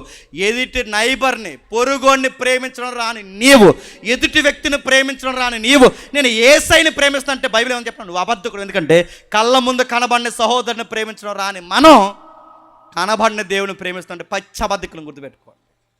ఎదుటోళ్ళు ఇల్లు కట్టుకుంటున్నారు, ప్రార్థన చేయి శాతం అయితే. ఎదుటోళ్ళు బట్టలు వేసుకుంటున్నారు, బాగున్నారని చెప్పు, మంచి కితాబి. ఎదుటోళ్ళు బాగున్నారా? నాకన్నా బాగున్నారని చెప్పు. అసూయ పడొద్దు, దోసన మాటలొద్దు, కల్మసం వద్దు. ఇవన్నీ లేకుండా నన్ను ఏం చేయమంటావంటే క్రొత్తగా జన్మించాలి. క్రొత్త జన్మ ఎప్పుడు వస్తుంది చెప్పండి? వాక్యం విని చెప్పండి, వాక్యం చదివితే అప్పుడు పుడతాం. నేను అడుగుతున్నాను, రోజు వాక్యం చదువుతాను నీ ముఖానికి? సీరియస్ చదువుతున్నాను. ఆదివారం వస్తే కానీ ఆ బైబిల్ మళ్ళీ నీకు గుర్తురాదు. నీకు ఈ లోపల నీకు ఆరోగ్యం ఇచ్చేయాలి, ఈ లోపల నీ బిడ్డలను దీవించాలి, ఈ లోపల నీ ఉద్యోగం దీవించాలి, ఈ లోపల నీ ఆర్థిక నిన్ను ఎందుకు దీవించాలి? నీ బైబిల్ చదువుతున్నావా? కీర్తన గ్రంథం తప్ప ఇంకే గ్రంథం నలగలేదు నీ బైబిల్లో. అది సింపుల్గా ఉందని నేను అడుగుతున్నాను. కొంతమంది సామెతలు నలిగిపోతాయి, కొంతమంది కీర్తనలు నలిగిపోతాయి. మరి మిగిలిన బైబిల్ కాదు అది. బైబిల్ చదువు, ఒక అధ్యాయం చదువు, ఒక పాట ఉండదు, బాప్టిజం ఉండదు, సహవాసం ఉండదు, ఏమీ ఉండదు. కానీ నీకు ఎగ్జామ్స్లో మాత్రం 5 క్లాస్ మార్కులు ఇచ్చాలి నీ పిల్లలకి. నీకు ఇస్తాడా? ఈ టిక్ టాక్లు ఫెయిల్ అయిపోతారు ఏమనుకుంటున్నా? మళ్ళీ చెప్తున్నాను, ఇస్తారని అడుగుతున్నాను. నీ బిడ్డల్ని ఎప్పుడు దీవిస్తాడు? నీ గుడారానికి తెగులు రాకుండా ఎప్పుడు దీవిస్తాడు? నీకు ఆరోగ్యాన్ని ఎతికిస్తాడు? ఎదుటి వారిని చూడడం మార్చుకో. ఎదుటి వారిని మంచిగా చూడు. నీ ఇంట్లో ఉన్న తోటోళ్ళని ఎలా చూస్తావో బయటోళ్ళని కూడా అలాగే గౌరవించు. ఎందుకంటే ఎప్పటివరకు ఎలా బతికావో నాకు తెలియదు, కానీ యేసయ్యలోకి వచ్చిన తర్వాత మనలో ఒక డిగ్నిటీ ఉండాలి, ఒక ఉందాతనం ఉండాలి. ఉందాతనం ఏంటి చెప్పిన? అందరూ బాగుండాలి, ప్రతి ఒక్కరిని గౌరవించాలి. డబ్బున్న వాడిని ఒకలాగా, డబ్బు లేని వాడు ఒకలాగా కాదు. అందరూ దేవుని బిడ్డలు, అందరూ దేవుని స్వరూపం. ప్రతి ఒక్కరికి గౌరవం ఇవ్వాలి. పెద్దోడైనా చిన్నోడైనా దేవుని బిడ్డలుగా గౌరవం ఇస్తున్నావా? ఇది మారినంత కాలము నీ ప్రార్థనకి దేవుడు జవాబు ఇవ్వడు. ఇది మారినంత కాలము దేవుడు నీకు ఏ జవాబు అనుగ్రహించడు. ఈ స్వభావ గుణగణాలు నీలోకి వచ్చేంత వరకు ఆయన నీలో కనబరుచుకోకపోతే నీ జీవితం ఆశీర్వాదకరంగా ఉండదు. ఇప్పుడు చెప్పండి, వాళ్ళని ఐగుప్తు నుంచి ఎందుకు పిలిచాడు? ఇది చూపించడానికే పిలిచాడు. దుష్టత్వం పోవాలి, అసూయ పోవాలి, దొంగతనాలు పోవాలి, ఆశించడం పోవాలి, అబద్ధాలు పోవాలి, నీతికి పడి చచ్చే ఒక జాతి కావాలని కూడా వాళ్ళు రాలేకపోయారు. ఇప్పుడు వాళ్ళు చేయలేని పని ఇప్పుడు ఎవరు చెప్పినా క్రైస్తవులుగా మనల్ని పిలిచాడు. కానీ మనం ఎలా ఉన్నాం చెప్పండి? ఇశ్రాయేలుకు బావులు అయిపోయాం మనం. మొన్న మధ్య నేను ముగిస్తున్నాను, మొన్న మధ్య సంఘ పెద్దకి ముగిస్తాను, సంఘ పెద్దలకి పాస్టర్ గారికి గొడవ అయిపోయింది. దేనికి గొడవ అయిపోయింది? కేక్ ముక్క కోసం. క్రిస్మస్లో కేక్ ముక్కల కోసం గొడవ అంటే ఈ పాస్టర్ గారు ఇటువైపు ఉన్న పెద్దలకు ముందెట్టాడు, ఇటువైపు పెద్దలకు పెట్టలేదండి. అంటే ఇటువైపు ఉన్న పెద్దలు పెట్టాడని ఇటువైపు ఉన్న పెద్దలు దిగెళ్ళిపోయారు. ఎందుకు? ముందాలు పెట్టాడని. కేకు ముక్కల కోసం కోపం ఎత్తారంటే మిమ్మల్ని పెద్దలు అంటారా? మిమ్మల్ని కేక్ ముక్కల కోసం కోపం వస్తారు, పాంప్లెట్ల మీద కోపం ఇస్తారు, పాంప్లెట్ మీద పేరు కోపం. మీరు పెద్దలా నడుతున్నాను.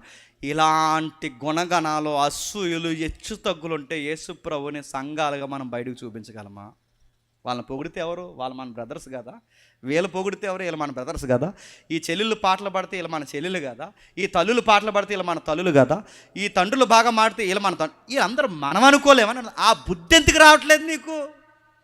కొత్తగా జన్మించలేదు కనుక మళ్ళీ చెప్తున్నాను.